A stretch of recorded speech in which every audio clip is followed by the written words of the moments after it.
Hello दोस्तों। इस video में हम डिस्कस करेंगे यूपी पीसीएस प्रीलिम्स का पेपर 1। तो टोटल 150 क्वेश्चंस रहेंगे इस वीडियो में। एंड शुरू से लास्ट तक इस वीडियो को कंप्लीट देखना। इससे आपको ज़रूर आने वाले प्रीलिम्स में, जो कि 24 मार्च 2024 को शेड्यूल्ड है, उसमें आपको कुछ ना कुछ ज़रूर इसमें फ़ायदा मिलेगा। और एक एनालिसिस करने की ज़रूरत ज़रूरी होती है एग्ज़ाम्स से पहले और अपनी प्रिपरेशन के टाइम पर कि कितने क्वेश्चंस किस सेक्शन से आ रहे हैं, कौन सा सेक्शन इंपॉर्टेंट है। जैसे कि मेजरली अगर हम देखें तो एक जीएस पार्ट हो गया, एक करंट अफेयर का पार्ट हो गया और एक हो गया यूपी स्पेशल का पार्ट। ये 3 पार्ट हैं यूपी पीसीएस में जो मोस्टली पूछे जाते हैं।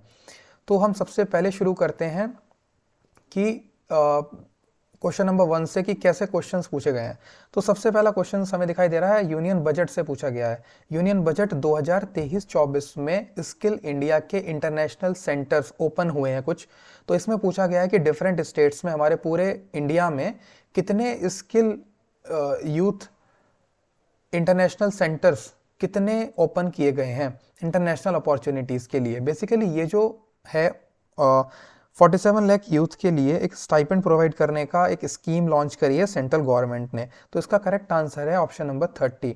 टोटल 30 सेंटर्स स्टार्ट किए गए हैं पूरे पैन इंडिया में और 30 स्किल सेंटर्स हैं। डिफरेंट स्किल्स प्रोवाइड किए जाएंगे डिफरेंट स्टेट्स में यूथ को। Now next question is related to the war of independence. जो फर्स्ट वॉर ऑफ इंडिपेंडेंस है, ये बहुत ही इंपॉर्टेंट है। अगर हम प्रीवियस ईयर क्वेश्चंस का एनालिसिस करेंगे तो हम देखेंगे कि 1857 के रिवोल्ट से क्वेश्चन हर बार आता ही है। कभी ना, मतलब क्वेश्चंस ये है कि 2 से 3 आ सकते हैं, बट ऐसा नहीं है कि क्वेश्चन नहीं आएगा। तो ये वॉर ऑफ इंडिपेंडेंस 1857 का हमें पूरा डिटेल में पता होना चाहिए। इस बार पूछा गया था कि लीडर ऑफ रेबेलियन बरेली से कौन थे।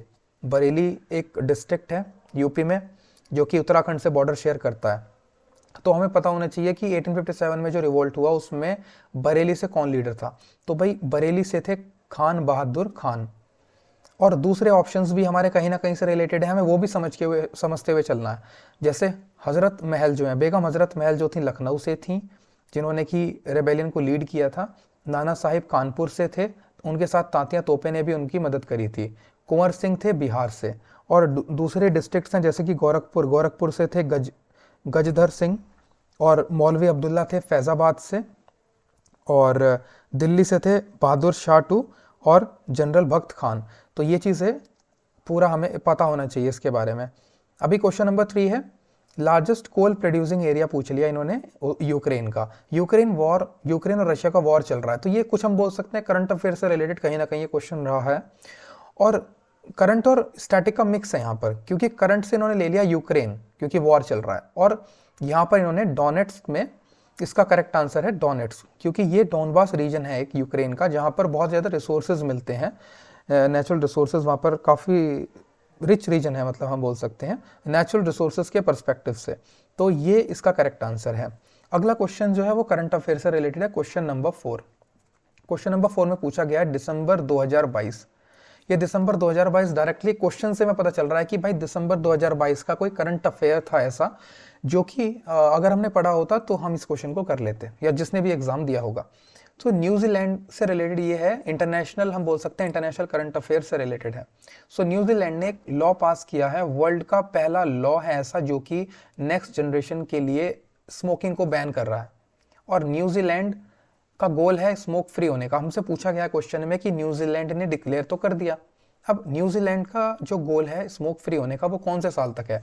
तो इसका करेक्ट आंसर है 2025 तक न्यूजीलैंड को स्मोक फ्री बनना है।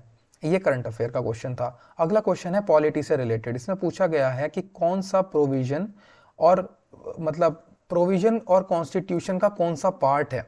इसमें एक तरह से हमें चेक करना है, हमें बताना है कौन सा करेक्टली मैच नहीं है। इसमें 3 ऑप्शन करेक्ट हैं और एक ऑप्शन जो है वो गलत दिया हुआ है इन्होंने। सो पहला ऑप्शन ही गलत दिया हुआ है, बाकी यूनियन टेरिटरीज करेक्ट है, पार्ट 8 में है। ऑफिशियल लैंग्वेज सही करेक्ट है, पार्ट 17 में है। और शेड्यूल्ड एंड ट्राइबल एरियाज भी करेक्ट है, पार्ट 10 में है। बट ये जो ट्रिब्यूनल्स वाला पार्ट है ये दिया हुआ है पार्ट 11, बट पार्ट 11 में नहीं, ये पार्ट 14A में मिलता है।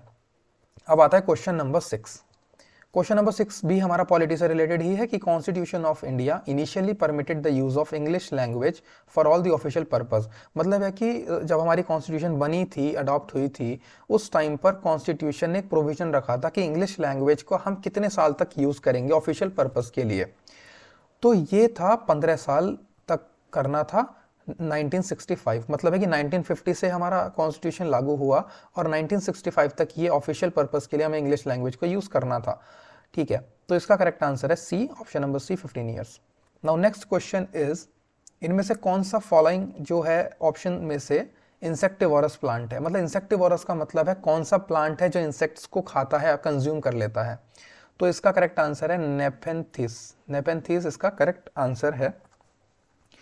तो नेपेंथिस बेसिकली ये कार्निवोरस प्लांट होते हैं। कार्निवोरस का मतलब हो गया जैसे कार्निवोरस एनिमल्स होते हैं, टाइगर है वो हिरन को खा लेता है, तो वो कार्निवोरस एनिमल है। उसी तरीके से ये भी एक लिविंग थिंग को खा लेता है, प्लांट, तो इसीलिए इसको हम बोलते हैं कार्निवोरस प्लांट। ओके, और इसके कुछ और भी एग्जाम्पल्स होते हैं, जैसे एक हो गया नेपेंथिस और दूसरा हो गया ड्रोसेरा। ओके, तीसरा हो गया, इसको हम बेसिकली नेपेंथिस को पिचर भी बोलते हैं, और एक है यूट्रिक्यूलेरिया। यूट्रिक्यूलेरिया ये भी है एक। तो बहुत सारे मल्टीपल प्लांट्स होते हैं ऐसे। मतलब हमें समझना है कि इस टाइप के क्वेश्चंस भी पीसीएस पूछ लेता है अपने प्रीलिम्स के पेपर में। नाउ अगला क्वेश्चन है, ज्योग्राफिकल यूनिट बतानी है हमें जो कि कलेक्ट करती है, स्टोर करती है और रिलीज करती है वाटर को। तो इसका करेक्ट आंसर है water shade. Basically water shade एक एरिया होता है लैंड का जहाँ पर पानी को ड्रेन करते हैं और पानी को वहाँ पर स्टोर करते हैं। एक स्पेसिफिक वाटर बॉडी टाइप की हम इसको मान सकते हैं। उसके बाद अगला क्वेश्चन आया, ऑथर कौन है इस बुक का, कौन सी बुक है, challenge of world poverty. So basically challenge of world poverty एक बुक लिखी गई है, गुनार मिर्दाल ने लिखी है और 1970 में ये बुक लिखी है। तो हम बोल सकते हैं कि स्टैटिक जीके का पार्ट है ये। और ऑथर्स का भी पूछ लेते हैं ये, यूपी पीसीएस कोई भी पेपर कराती है उसमें ऑथर पूछ ही लेती है, चाहे तो वो कोई हिंदी बुक का ऑथर हो सकता है या फिर करंट अफेयर से रिलेटेड भी वो क्वेश्चन हो सकता है, या फिर ऐसा जैसा हम देख रहे हैं स्टैटिक जीके का भी क्वेश्चन वो हो सकता है। और मोस्टली जो बुक होती है, मैंने नोटिस किया है ये चीज़ कि या तो वो पॉवर्टी से रिलेटेड होंगी या फिर कोई पॉलिटिकल बुक होंगी। वो पॉलिटिकल बुक्स भी यहाँ पर काफ़ी इंपॉर्टेंट रहती हैं। ओके, नाउ अगला क्वेश्चन है question number 10, which of the following is not a part of article 20 of the constitution of India. Article 20 का पार्ट कौन सा, इस इन ऑप्शंस में से कौन सा पार्ट आर्टिकल 20 के अंदर इंक्लूड नहीं है। तो इसका करेक्ट आंसर है prohibition against torture, because prohibition against self incrimination इसका पार्ट है, एक्स पोस्ट फैक्टो लॉ ये भी इसका पार्ट है, और डबल जियोपार्डी क्लॉज भी इसका पार्ट है। तो यहाँ पर समझने की ज़रूरत है कि हम कभी कभी ऊपर ऊपर से पढ़ लेते हैं। जैसे आर्टिकल 20 हमने पढ़ लिया कि बेसिकली किस चीज़ से रिलेटेड है ये, तो ये हमें कन्विक्शन फॉर ऑफेंसेस से प्रिवेंट करता है, ये तो प्रोटेक्ट करता है बेसिकली, कन्विक्शन ना हो किसी भी ऑफेंस के लिए, है ना। तो उसके लिए हमें कारण बताया जाए, किसी भी तरह का अगर कोई कन्विक्शन होता है तो ठीक है, वो सब चीज़ें तो हैं, लेकिन उसके डिटेल में अंदर से समझने की ज़रूरत है। जैसे आर्टिकल 20 हो गया, 21 हो गया, आर्टिकल 19 हो गया, फंडामेंटल राइट्स मोस्टली, तो ये हमें इन डिटेल पता होना चाहिए कि इसका कौन कौन सा पार्ट इंक्लूडेड है। जैसे कि इनका मतलब समझने की ज़रूरत है, अगेंस्ट टॉर्चर, टॉर्चर के अगेंस्ट प्रोहिबिट नहीं करता ये आर्टिकल। बाकी सेल्फ इंक्रिमिनेशन का मतलब होता है कि हम अपने खिलाफ ही खुद गवाही दे रहे हैं, उस चीज़ के लिए ये प्रोटेक्ट करता है हमें। उसके बाद एक्स पोस्ट फैक्टो लॉ, उसके अगेंस्ट भी मतलब ये हमें प्रोटेक्ट करता है। तो इस तरीके के यहाँ पर प्रोविज़न ऐड करे गए हैं। उसके बाद है डबल जियोपार्डी। डबल जियोपार्डी का मतलब होता है कि हम एक केस के लिए दो बार हमें सज़ा नहीं हो सकती, किसी भी क्राइम के लिए, या किसी को भी एक केस के लिए दो बार उसको दोषी नहीं ठहराया जा सकता। तो ये डबल जियोपार्डी होती है। और वही चीज़ है, यहाँ पर हमें समझने की ज़रूरत यही है कि आर्टिकल 20 को डिटेल में समझना है, और उससे रिलेटेड भी ऐसे क्वेश्चंस पूछ लेता है पीसीएस। उसके बाद है कि Milinda Panha. Milinda Panha is in the form of dialogue. Basically Milinda Panha एक डायलॉग है राजा मिलिंद और एक बुद्धिस्ट सेंट के बीच में। तो ये बुद्धिस्ट सेंट कौन से हैं ये पूछा गया हमसे। इसका आंसर है नागासेन। नागासेन वो बुद्धिस्ट सेंट हैं जिनके बीच में बातें हो रही थी मिलिंद पान्हो में ना। उसके बाद अगला क्वेश्चन है, how do we call balancing the need of use resources, basically हम रिसोर्सेज का यूज़ कर रहे हैं और आने वाली जनरेशन के लिए भी उसको कंजर्व कर रहे हैं, जैसे कि पानी का हम यूज़ कर रहे हैं या कोई भी रिसोर्स है हमारे पास, हम उसका इस तरीके से यूज़ कर रहे हैं कि आगे फ्यूचर जनरेशन को कंसिडर करते हुए कि उसको भी आगे ज़रूरत पड़ेगी इन चीज़ों की, तो उसको हम बोलते हैं सस्टेनेबल डेवलपमेंट। और मैंने नोटिस किया ये क्वेश्चन, मतलब ये ऐसा टर्म है जो पीसीएस काफ़ी फोकस कर रही है इस चीज़ पे। जैसे होता है ना, कोई चीज़ें बहुत ज़्यादा पसंद होती हैं एग्जामिनर्स को, तो वैसा ही ये सस्टेनेबल डेवलपमेंट भी है, इसको पूरा समझ के आपको जाना है 2024 का प्रीलिम्स देने के लिए। सस्टेनेबल डेवलपमेंट, जैसे कि सस्टेनेबल डेवलपमेंट गोल है, उसी तरीके से ये भी इंपॉर्टेंट है। अभी आता है क्वेश्चन नंबर 13। क्वेश्चन नंबर 13 में हमें मैचिंग करने को पूछा गया है कि एक बुक दी हुई है, एक साइड पर कंटेक्स्ट दिया हुआ है कि ये बुक किस चीज़ से रिलेटेड है, जैसे कि मिरात सिकंदरी, बुरहान मसीर, रियाजुल उस सलातिन और रियाजुल इंशा। तो इसमें पूछा गया है कि कंटेक्स्ट क्या रहा है बुक का, तो हम यहाँ पर देखेंगे इसका करेक्ट आंसर है ए का 4 है। Okay, so victory of Gujarat, basically Gujarat की विक्ट्री हुई थी और इसमें सिकंदर इब्न मोहम्मद मंजू जीता था बेसिकली गुजरात, ठीक है, गुजरात में। उसके बाद बुरहान मसीर जो था बेसिकली बी का 2 है। बी का 2 का मतलब है कि बहमनी का अहमदनगर जो था उसकी हिस्ट्री से रिलेटेड ये बुक है। और रियासुल सलातिन जो है ये एक बुक है जो कि हिस्ट्री ऑफ बंगाल से रिलेटेड है। रियाज उल इंशा जो है वो एक बुक है, कलेक्शन ऑफ महमूद गवान के लेटर, बेसिकली महमूद गवान ने जो लेटर्स लिखे थे उसका कलेक्शन है इस बुक में। तो इस तरीके से इसका करेक्ट आंसर हो गया option number B. Now question number 14 है, When does the census work done for the first time in India? तो ये जो चीज़ें हैं यहाँ पर सुपर रिलेटिव हो गया, कोई बहुत ही बड़ी चीज़ है, सबसे बड़ी डैम, सबसे लॉन्गेस्ट डैम, सबसे हाईएस्ट डैम, मतलब फॉर एग्जांपल मैं ऐसा बोल रहा हूँ। और उस तरीके से क्वेश्चंस पीसीएस में काफ़ी ज़्यादा देखने को मिलते हैं। उसी तरीके से यहाँ पर फर्स्ट हो गया, first prime minister of India, तो बिल्कुल नहीं पूछेंगे क्योंकि बहुत ही सभी को पता होता है कॉमन। बट हाँ, first speaker, first women speaker, first women ambassador. और इसी तरीके से यहाँ पर पूछा गया है कि सेंसस जो पहली बार हुआ था इंडिया में वो कब हुआ था, तो सेंसस हुआ था 1871 में। 1871 में हमें पता होना चाहिए कि कौन उस टाइम पर वहाँ पर मतलब वाइसरॉय कौन था, ये हमें पता होना चाहिए। तो अगर आपको पता है तो कमेंट सेक्शन में ज़रूर बताइएगा कि 1871 के टाइम पर जब पहली बार सेंसस हुआ उस टाइम पर वाइसरॉय कौन था हमारे इंडिया में। उसके बाद क्वेश्चन नंबर 15 है कि इनमें से कौन सी इकोनॉमिक एक्टिविटी नहीं होती। इकोनॉमिक एक्टिविटी का मतलब समझो पहले। इकोनॉमिक एक्टिविटी मतलब है कि कोई ऐसी चीज़ जिसमें कि हमारे कुछ इनकम जनरेट हो रही है, किसी को एम्प्लॉयमेंट मिल रहा है। ओके, तो जैसे कि ट्रांसपोर्टेशन हो गया। ट्रांसपोर्टेशन में क्या हो रहा है, हमारे जीडीपी को कंट्रीब्यूट करेगा क्योंकि इकोनॉमिक एक्टिविटी है, उसका मतलब है कि कहीं ना कहीं कुछ इनकम जनरेशन होगी और किसी को एम्प्लॉयमेंट मिलेगा, कोई ड्राइवर होगा, कोई कुछ और काम कर रहा होगा, सेल बढ़ेगी इससे। सर्विस हो गई, हम कुछ सर्विस प्रोवाइड कर रहे हैं, हम उसके लिए पैसा ले रहे हैं। जैसे सपोज करो सॉफ्टवेयर कंपनीज हैं, आईटी कंपनीज हैं, वो क्या कर रही हैं, सर्विस प्रोवाइड ही तो करती हैं। हमारी जो सर्विस लेते हैं हम, ऑनलाइन सर्विसेज ले रहे हैं, क्लाउड सर्विसेज, वो सारी सर्विसेज हैं, ठीक है। डॉक्टर है, सर्विस प्रोवाइड कर रहा है, पैसे ले रहा है। तो उस तरीके से क्या होता है कि ये भी हमारी इकोनॉमिक एक्टिविटी हो गई। उसके बाद फार्मिंग हो गई। फार्मिंग में भी एक बहुत बड़ी इकोनॉमिक एक्टिविटी है और देखा जाए तो बहुत सारे लोग आज के टाइम में भी इन्वॉल्व हैं एग्रीकल्चर में इनडायरेक्टली। उसके बाद है वॉलंटरी सोशल सर्विस। अब देखिए, वॉलंटरी सोशल सर्विस कर रहा है, उसके लिए उसको पेड नहीं किया जाता, तो इसीलिए ये इकोनॉमिक एक्टिविटी नहीं है। तो इसका करेक्ट आंसर है ऑप्शन नंबर डी। अगला है क्वेश्चन है 16। इसमें पूछा गया है, करंट अफेयर से रिलेटेड है कि 2021-22 की जो रिपोर्ट आई है, ह्यूमन डेवलपमेंट रिपोर्ट, HDI इसको हम बोलते हैं। तो इसमें हमें स्टेटमेंट दी गई है और उसमें पूछा है कि कौन सी स्टेटमेंट करेक्ट है, कौन सी गलत है। या दोनों ही सही हैं। तो इसमें हमारा आंसर होगा ऑप्शन नंबर 2। और पहले हम देख लेते हैं स्टेटमेंट क्या है। इंडिया की रैंक है ह्यूमन डेवलपमेंट इंडेक्स में, वो अपग्रेड हुई है फ्रॉम 130 इन 2020 से 132 हो गई है 2022 में। 130 से 132 हो गई है रैंकिंग। रैंक समझने की ज़रूरत है यहाँ पर, बिल्कुल हमें इन्फॉर्मेशन, सपोज हमने ह्यूमन डेवलपमेंट रिपोर्ट के बारे में नहीं पढ़ा, बट यहाँ पर स्टेटमेंट ऐसी दी गई है कि जनरली हम इसको हटा देंगे क्योंकि रैंकिंग जो होती है, हमें पता होता है कि रैंकिंग जो है जितनी कम रैंक होगी उतनी ज़्यादा अच्छी चीज़ रहेगी। अब यहाँ पर लिखा गया वर्ड अपग्रेड, भाई रैंकिंग अपग्रेड हो गई। अगर अपग्रेड होती तो 130 से कहीं ना कहीं कम रहती वैल्यू, यहाँ पर वैल्यू बड़ी है। तो पहली बात तो स्टेटमेंट ये गलत है। और दूसरी स्टेटमेंट देखते हैं हम, इंडिया की रैंक ह्यूमन डेवलपमेंट इंडेक्स में स्टिप हुई है। स्टिप का मतलब कि डाउन हुई है, डिग्रेड हुई है 130 से 132, बिल्कुल सही लग रहा है हमें। अगर हमें जनरल देखें, अगर हमने पढ़ा है तो हम इसको सही करेंगे। ऑप्शन नंबर 2, मतलब ऑप्शन 2 करेक्ट है एंड इसमें यहाँ पर सी इज करेक्ट ऑप्शन। अगला क्वेश्चन पूछ लिया कि first women speaker in Lok Sabha. देखिए मैंने बोला था कि भाई फर्स्ट वाले, सुपरलेटिव वाले, इस तरीके की चीज़ें पूछ लेता है यूपी पीसीएस। तो इसमें थोड़ा ध्यान देने की ज़रूरत है।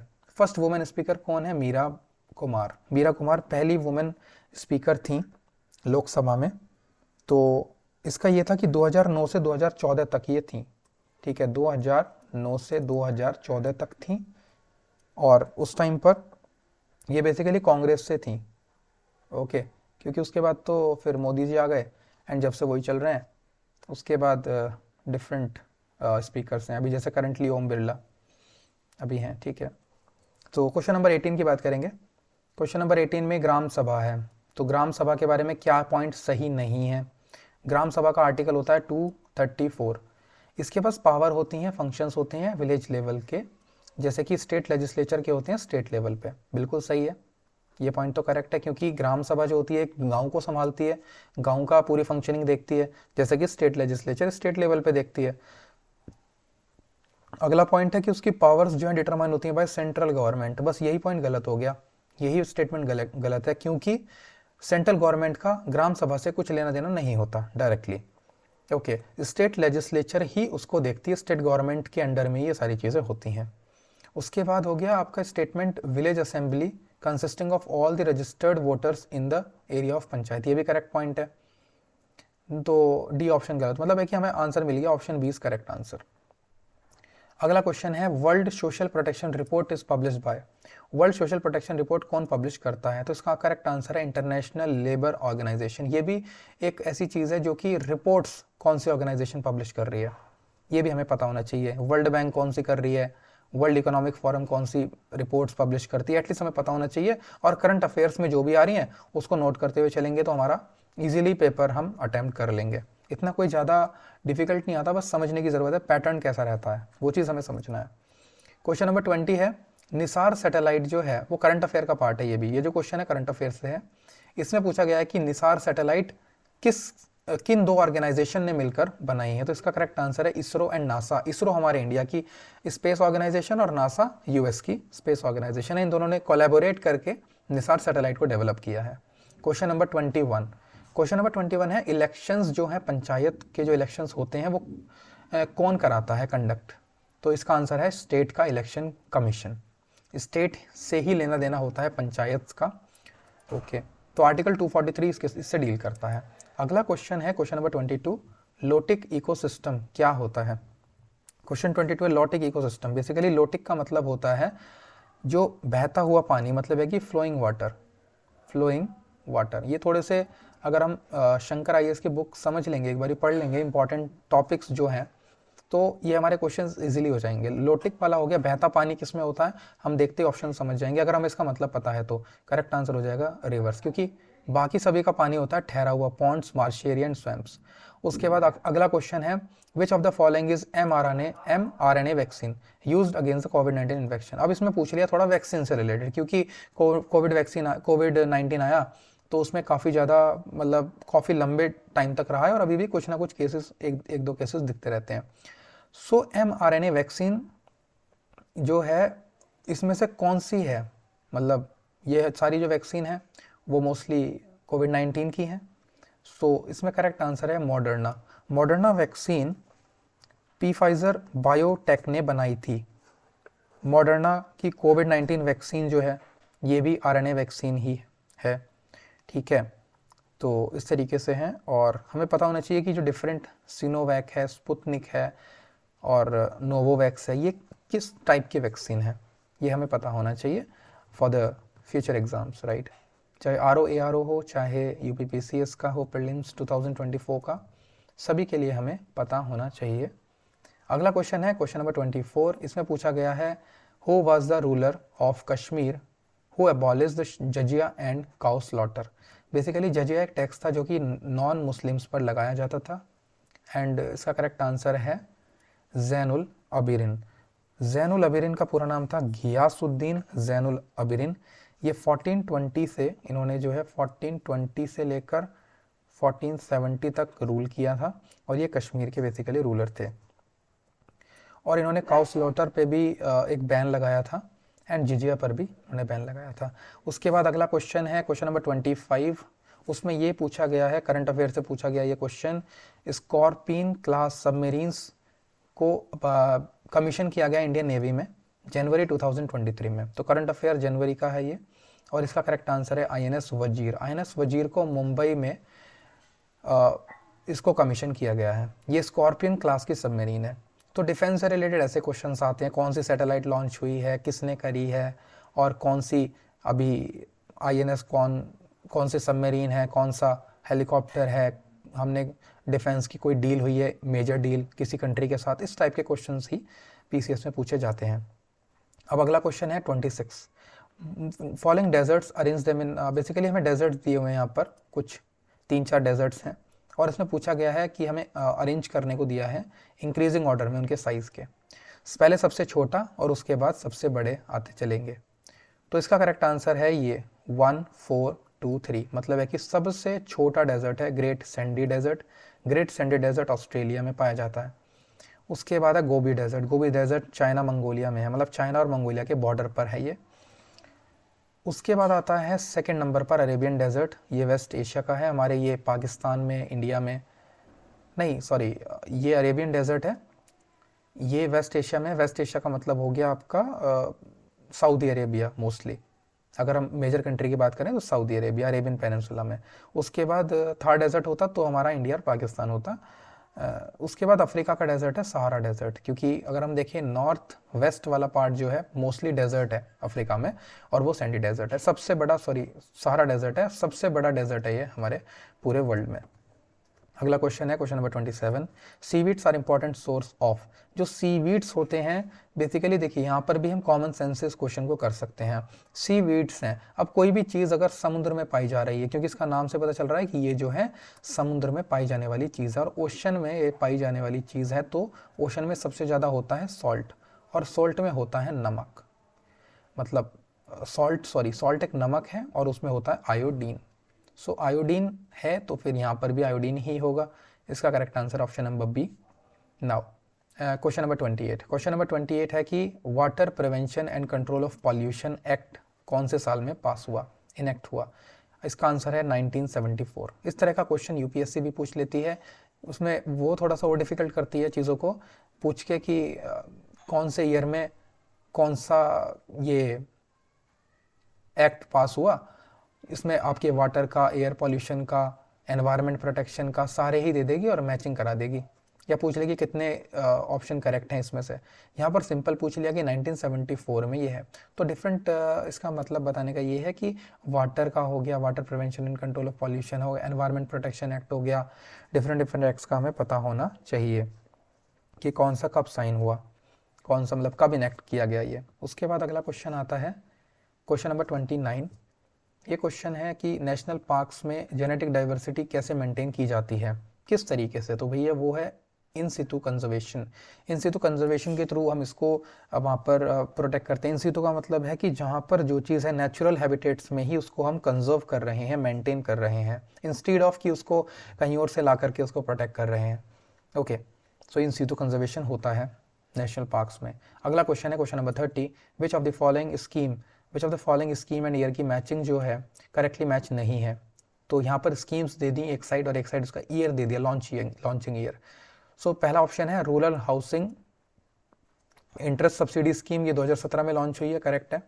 संसद आदर्श ग्राम योजना 2014 में लॉन्च हुई है। हाँ, जब पीएम मोदी जी जब अपना पीएम बने, मतलब तो उस टाइम पर इन्होंने लॉन्च करी थी ये स्कीम, 11 अक्टूबर को करी थी ये। डेट की इतनी ज़रूरत नहीं है, बट हाँ एक मंथ याद रखेंगे तो बेटर रहेगा, ईयर भी रखेंगे तो भी चलेगा।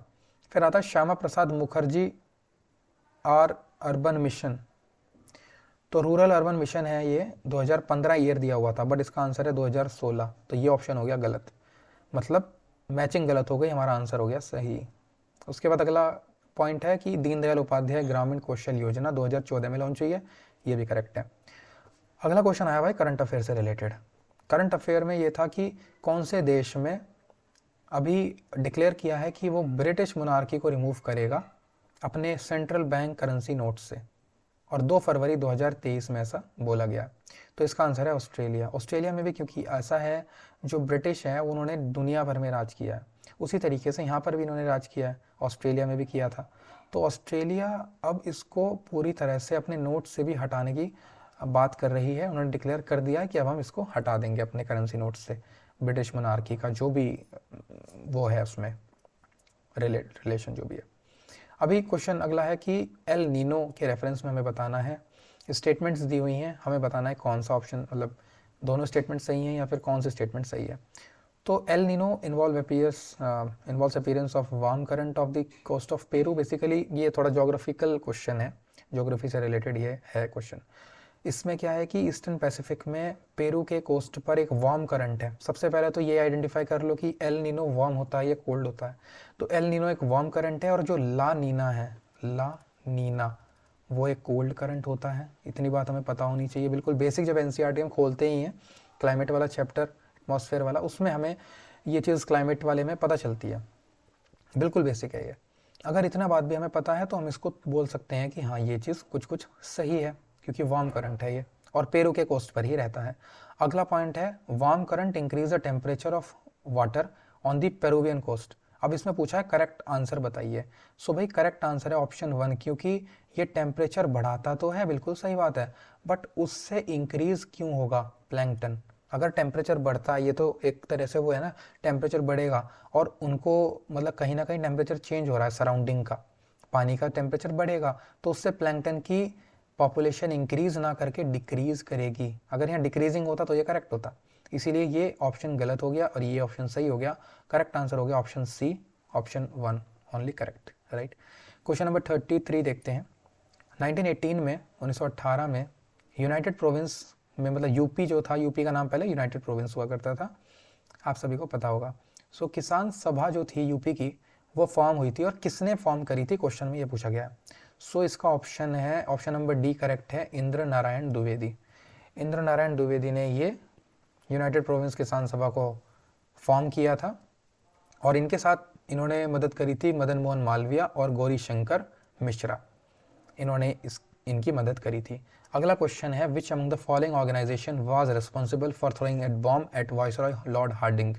लॉर्ड हार्डिंग में किसने बम फेंका था। Question number 34। बेसिकली अनुशीलन समिति के मेंबर्स थे जिन्होंने बॉम्ब फेंका था, और एडवोकेट भी किया था कि हमने ये बॉम्ब फेंका, लॉर्ड हार्डिंग।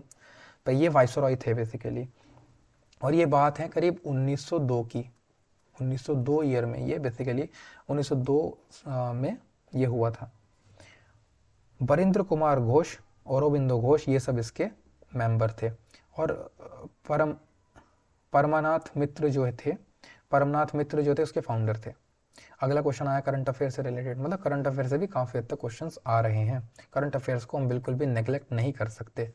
और सबसे अच्छी बुक अगर मैं बात करूं करंट अफेयर की, अगर आपने कहीं अभी तक कुछ नहीं पढ़ा करंट अफेयर से रिलेटेड, तो आप स्पीडी पब्लिकेशन की बुक को पढ़ सकते हैं। स्पीडी पब्लिकेशन की बुक है, बहुत अच्छी बुक है, 1 लाइनर्स वाली बुक ले लें, और पूरा दिसंबर तक, जनवरी तक जो भी बुक आई है अभी लेटेस्ट, उसको आप खरीद कर पढ़ लें। तो ये क्वेश्चंस आपके ऑलमोस्ट सभी क्वेश्चंस हो जाएंगे। तो इसमें पूछा गया है कि कौन सी एयरलाइन नेपाल में क्रैश हुई है 2023 जनवरी में। तो इसका आंसर है येती एयरलाइन। अगर किसी ने न्यूज़ में भी, मतलब टीवी पे भी सुनी होंगी, तो भी पता होगा कि भाई येती एयरलाइन काफ़ी न्यूज़ में रही थी, और काफ़ी न्यूज़ वालों ने बताया था कि ऐसे ऐसे एयरलाइन क्रैश हो गई, क्योंकि इसमें काफ़ी लोग मारे गए थे, और 2023 की ये बात है, जनवरी की। अगला क्वेश्चन है who is the author of famous novel all the lives we never lived. All the lives we never lived ये एक बुक है, बेसिकली नॉवल है, जो कि किसने लिखी थी, और उस बुक को हम यहाँ पर देखेंगे कि साहित्य अकेडमी अवार्ड से रिलेटेड। ये भी करंट अफेयर का ही क्वेश्चन हो गया कहीं ना कहीं, क्योंकि 2022 में ये साहित्य अकेडमी अवार्ड जीता है इस नोवेल ने, इस ऑथर ने, बेसिकली इसके ऑथर हैं अनुराधा रॉय। ये लिखी गई थी 2018 में, बट करंट में क्यों रही, क्योंकि साहित्य अकेडमी अवार्ड जीता था अनुराधा रॉय ने इस नोवेल की वजह से। उसके बाद आता है अगला क्वेश्चन, वो है कि कौन सा statement is true for the finance sector. Finance sector के फिजिकल मैनेजमेंट की हम बात कर रहे हैं, यूनियन बजट 2023 से रिलेटेड। तो इसका आंसर है physical deficit of 3.5% of GSDP, मतलब है कि ग्रॉस स्टेट का domestic product allowed for states. Physical deficit सिर्फ 3.5% का ही चलेगा, ऐसा स्टेटमेंट जो है, ये स्टेटमेंट करेक्ट है फाइनेंस सेक्टर के अकॉर्डिंग। अब बात करेंगे अगले क्वेश्चन की, क्वेश्चन नंबर 38। क्वेश्चन नंबर 38 बोलता है कि यूनियन बजट के डिपार्टमेंट्स और उनका एलोकेटेड अमाउंट, अप्रॉक्स अमाउंट हमें बताना है कि कौन सा करेक्ट मैच कर रहा है। Department of health research 9,155 crore रुपए अलॉट हुए। मिनिस्ट्री ऑफ हेल्थ पे 89,155 करोड़ यहाँ पर दिया हुआ है ऑप्शन में, बट ये ऑप्शन गलत है। इसका करेक्ट ऑप्शन, इसका करेक्ट आंसर रहेगा 86,175 करोड़, 86,175 करोड़। तो ये भी समझिए कि भाई बजट से रिलेटेड कितना एलोकेशन किस डिपार्टमेंट को हो रहा है, ऐसे क्वेश्चंस भी पीसीएस फोकस कर रहा है। तो कहीं ना कहीं ये भी इंपॉर्टेंट हो जाते हैं। उसके बाद अगला ऑप्शन करेक्ट है कि department of health and family welfare को 80,000 करोड़ रुपए अलॉट हुए एंड प्रधानमंत्री जन आरोग्य योजना को इंडिविजुअली उसको 5,000 करोड़ रुपए अलॉट हुए एज पर बजट 2023-24। अगला क्वेश्चन है with reference to the election of vice president of India. अब देखिए इंडिया में वाइस प्रेसिडेंट होते हैं, सेकंड हाईएस्ट जो हायरार्की में जो सेकंड हाईएस्ट पोजीशन है इंडिया में वो वाइस प्रेसिडेंट की ही है। प्रेसिडेंट के बाद वाइस प्रेसिडेंट आते हैं। अब उससे रिलेटेड क्वेश्चन पूछा गया है, इसमें वाइस प्रेसिडेंट और सुप्रीम कोर्ट दोनों का यहाँ रिलेशन है। यहाँ पर पूछा गया है कि इलेक्शन जो थे वाइस प्रेसिडेंट ऑफ इंडिया के रेफरेंस में बताइए, सुप्रीम कोर्ट ने उसको वॉइड डिक्लेयर कर दिया। ओके, इलेक्शन हुए वाइस प्रेसिडेंट के और उसको सुप्रीम कोर्ट ने बोल दिया कि भाई गलत हुए हैं इलेक्शन, कहीं ना कहीं कुछ गड़बड़ हुई है इसमें, वॉइड कर दिया डिक्लेयर, ठीक है। तो इसमें से बताइए कौन सी स्टेटमेंट करेक्ट रहेगी। जो एक्ट वाइस प्रेसिडेंट ने करे हैं ओथ लेने के बाद वो तरीके से वाइस प्रेसिडेंट बने, ठीक है, तो वो सारे वैलिड रहेंगे क्या। उसके बाद जो एक्ट्स उन्होंने वाइस प्रेसिडेंट के रूप में करे हैं on the day of such declaration are not considered valid. जो जिस दिन वो ऐसा, मतलब जिस दिन ये वॉइड डिक्लेयर किए गए इलेक्शन, उस दिन वाइस प्रेसिडेंट ने जो काम किए हैं उनको वैलिड नहीं माना जाएगा क्या। तो ये स्टेटमेंट गलत है, ये उस दिन भी माना जाएगा और पहले वाले जो उनके एक्ट्स थे उनको भी वैलिड माना जाएगा। तो ऑप्शन 1 करेक्ट रहेगा, सिर्फ ये ऑप्शन गलत हो जाएगा, क्योंकि जो एक्ट्स उन्होंने कर लिए एक बार ओथ लेने के बाद वो सही माने जाएंगे। अब चाहे इलेक्शन में कुछ भी रहा हो उससे कुछ मैटर नहीं करता, उनका फिर प्रॉपर तरीके से जब तक कि वो रिमूव नहीं हो जाते, जब तक वो जो काम करेंगे वो वैलिड रहेंगे, वॉइड नहीं होंगे। अगला क्वेश्चन है question number 40, place of revolt और स्टार्ट ऑफ रेबेलियन। यहाँ पर पूछ लिया 1857 का रिवोल्ट की जगह पूछ ली और उसकी डेट पूछ ली, कब शुरू हुआ। तो हमें पता होना चाहिए कि ये जो शुरुआत हुई थी ये बेसिकली मार्च में हुई थी और बराक से शुरू हुई थी। ओके, सबसे पहले शुरू हुई बराक में यहाँ पर, उसके बाद शुरू हुई थी क्या बोलते हैं, उसके बाद पहुंची थी ये धीरे धीरे आपकी मेरठ पहुंची थी, मेरठ के बाद ये पहुंची लखनऊ, लखनऊ के बाद पहुंची झांसी, है ना, झांसी और लखनऊ में सिमिलर टाइप से ही पहुंची थी।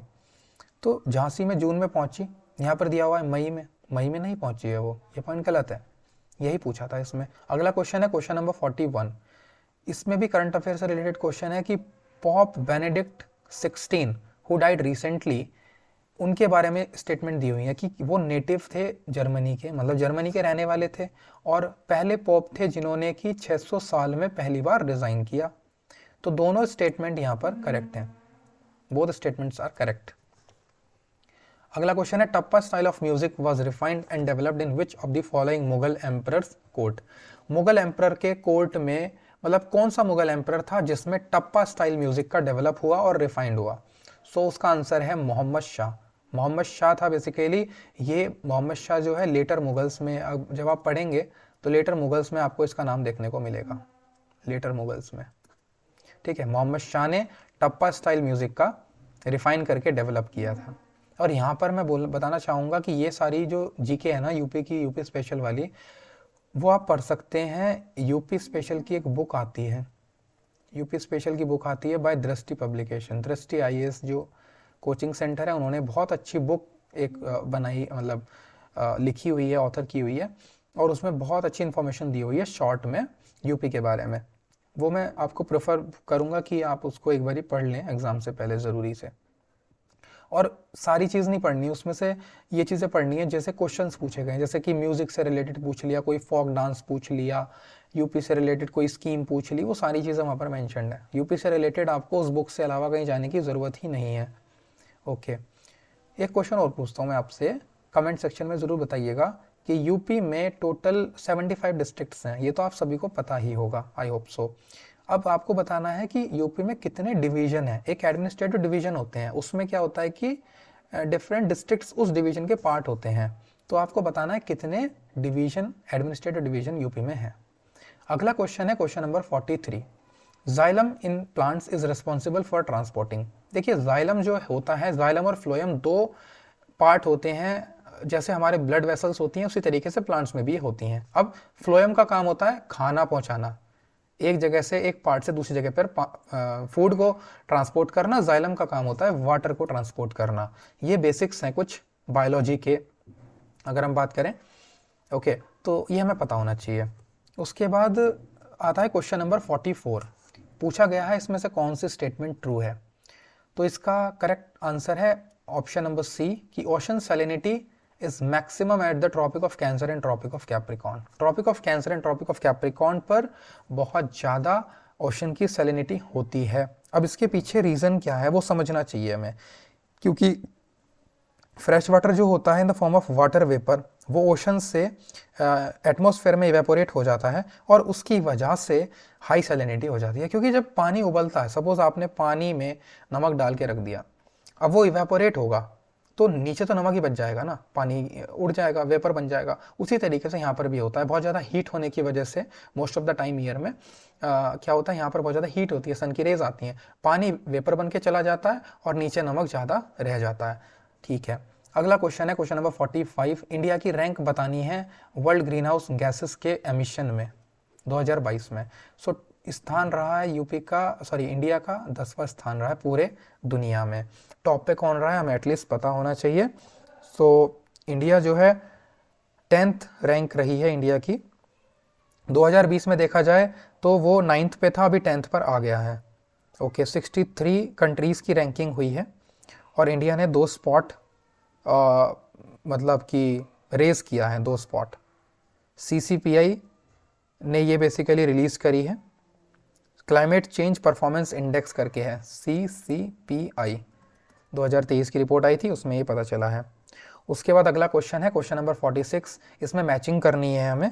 इसमें मैचिंग में क्या दिया हुआ है, डिसीजेज और उसके फैक्टर्स दिए हुए हैं कि डिसीज़ जो होती हैं, ये डिसीज़ दी हुई हैं और फैक्टर्स क्या हैं उसके, किस कारण से ये डिसीज़ होती हैं। ये भी बेसिक बायोलॉजी का ही पार्ट है, इसलिए हम एक एनालिसिस ये भी करेंगे। तो साइंस वाले पार्ट से सबसे ज़्यादा क्वेश्चन जो आते हैं वो बायोलॉजी से देखने को मिलते हैं। डिसीज़ हो गई हमारी, जैसे कि पेप्टिक उल्कर किसकी वजह से होती है, तो डेंगू किसकी वजह से होता है। अब देखिए सबसे पहले तो मैं जो, अगर मैं अटेम्प्ट करूंगा इस क्वेश्चन को, सबसे पहले मैं देखूंगा कि एलिफेंट फुट है यहाँ पर। एलिफेंट फुट हमें पता है वॉर्म से होता है, ठीक है। एलिफेंट फुट ऐसी बीमारी होती है इसमें कि पैर जो है बिल्कुल हाथी के पैर की तरह हो जाता है, बड़े साइज का हो जाता है, तो ये होती है वॉर्म की वजह से। ये पहला ऑप्शन मैंने देख लिया। उसके बाद मैं देखूंगा कि सी का 3 कहाँ कहाँ पर है। सी का 3 एक ये है और एक ये है। अब हमें पता चल गया इन दोनों में से हमारा आंसर सही रहने वाला है। अब हमें पता होना चाहिए कि मलेरिया और डेंगू के बीच में किससे होता है, मलेरिया किससे होता है, डेंगू किससे होता है। तो भैया जो डेंगू है, ठीक है, डेंगू जो होता है आपका वो वायरस की वजह से होता है, और ये वायरस एक मॉस्किटो है, मॉस्किटो कैरी करता है, उसकी वजह से ये होता है, ठीक है। पेप्टिक उल्कर्स जो होते हैं वो आपके बैक्टीरिया की वजह से होते हैं। पेप्टिक उल्कर्स बेसिकली पेट में कुछ छाले टाइप के हो जाते हैं और वो बैक्टीरिया की वजह से होते हैं। कुछ कभी फूड पॉइजनिंग टाइप से भी मतलब हो जाता है। अब मलेरिया जो है ये प्रोटोजोआ की वजह से होता है। देखिए अब तरीका है यहाँ पर समझने का, ये जो डेंगू है वो वायरस से हो रहा है और मलेरिया जो है प्रोटोजोआ से हो रहा है, लेकिन कहने को ये मच्छर से हो रहा है। तो मच्छर बेसिकली मॉस्किटो जो है वो तो इंसेक्ट है, वो बीमारी नहीं करता, वो काटता है, उससे बीमारी नहीं होती। बीमारी होती है मच्छर में वायरस है या मच्छर में प्रोटोजोआ है। कई बार ऐसा भी होता है मच्छर ने काट लिया, कोई बीमारी नहीं हुई। तो मच्छर बीमारी नहीं करता, मच्छर के अंदर जो उसका कैरियर होता है, मतलब जो चीज़ वो कैरी कर रहा है, कहाँ पर बैठ के आ रहा है वो, है ना, उस चीज़ पर डिपेंड करता है कि कोई बीमारी होगी या नहीं होगी। इस तरीके से चीज़ें हैं, समझने का भी है हमारा बेसिक। क्योंकि सोचने वाली बात है, मच्छर तो हमें बहुत काटते हैं, कभी ना कभी काट ही लेते हैं, बट बीमारी हमेशा थोड़ी ना होती है। हमारा इम्यून सिस्टम भी काम करता है और साथ में ऐसा भी नहीं होता कि हमेशा ही मॉस्किटो इन्फेक्टेड है। ठीक है, अब अगला क्वेश्चन है कि भागा-दुगा। भागा-दुगा जो है एक ऑफिसर हुआ करता था वैदिक एडमिनिस्ट्रेशन में, तो ये कौन हुआ करता था बताना होगा। तो ऑप्शन में दिया हुआ revenue collector, messenger, chief officer of forest and chief officer of the gambling department. Okay, तो इसका आंसर है रेवेन्यू कलेक्टर। ये रेवेन्यू कलेक्टर होता था और इसको बोलते थे भागा-दुगा उस टाइम पर वैदिक एडमिनिस्ट्रेशन में। इक्विवेलेंट हम मान सकते हैं IRS, रेवेन्यू सर्विस से रिलेटेड कहीं ना कहीं ये रहेगा। क्वेश्चन नंबर 48 है कि नेचुरल सिल्क का कॉन्स्टिट्यूएंट हमें बताना है, इनमें से कौन सा नेचुरल सिल्क का कॉन्स्टिट्यूएंट है। इसका करेक्ट आंसर है 48 का, सिल्क फाइबर्स में एक फिब्रोइन करके होता है, एक क्या बोलते हैं, इसका कॉन्स्टिट्यूएंट होता है फिब्रोइन। ओके, फाइबर्स में फिब्रोइन होता है।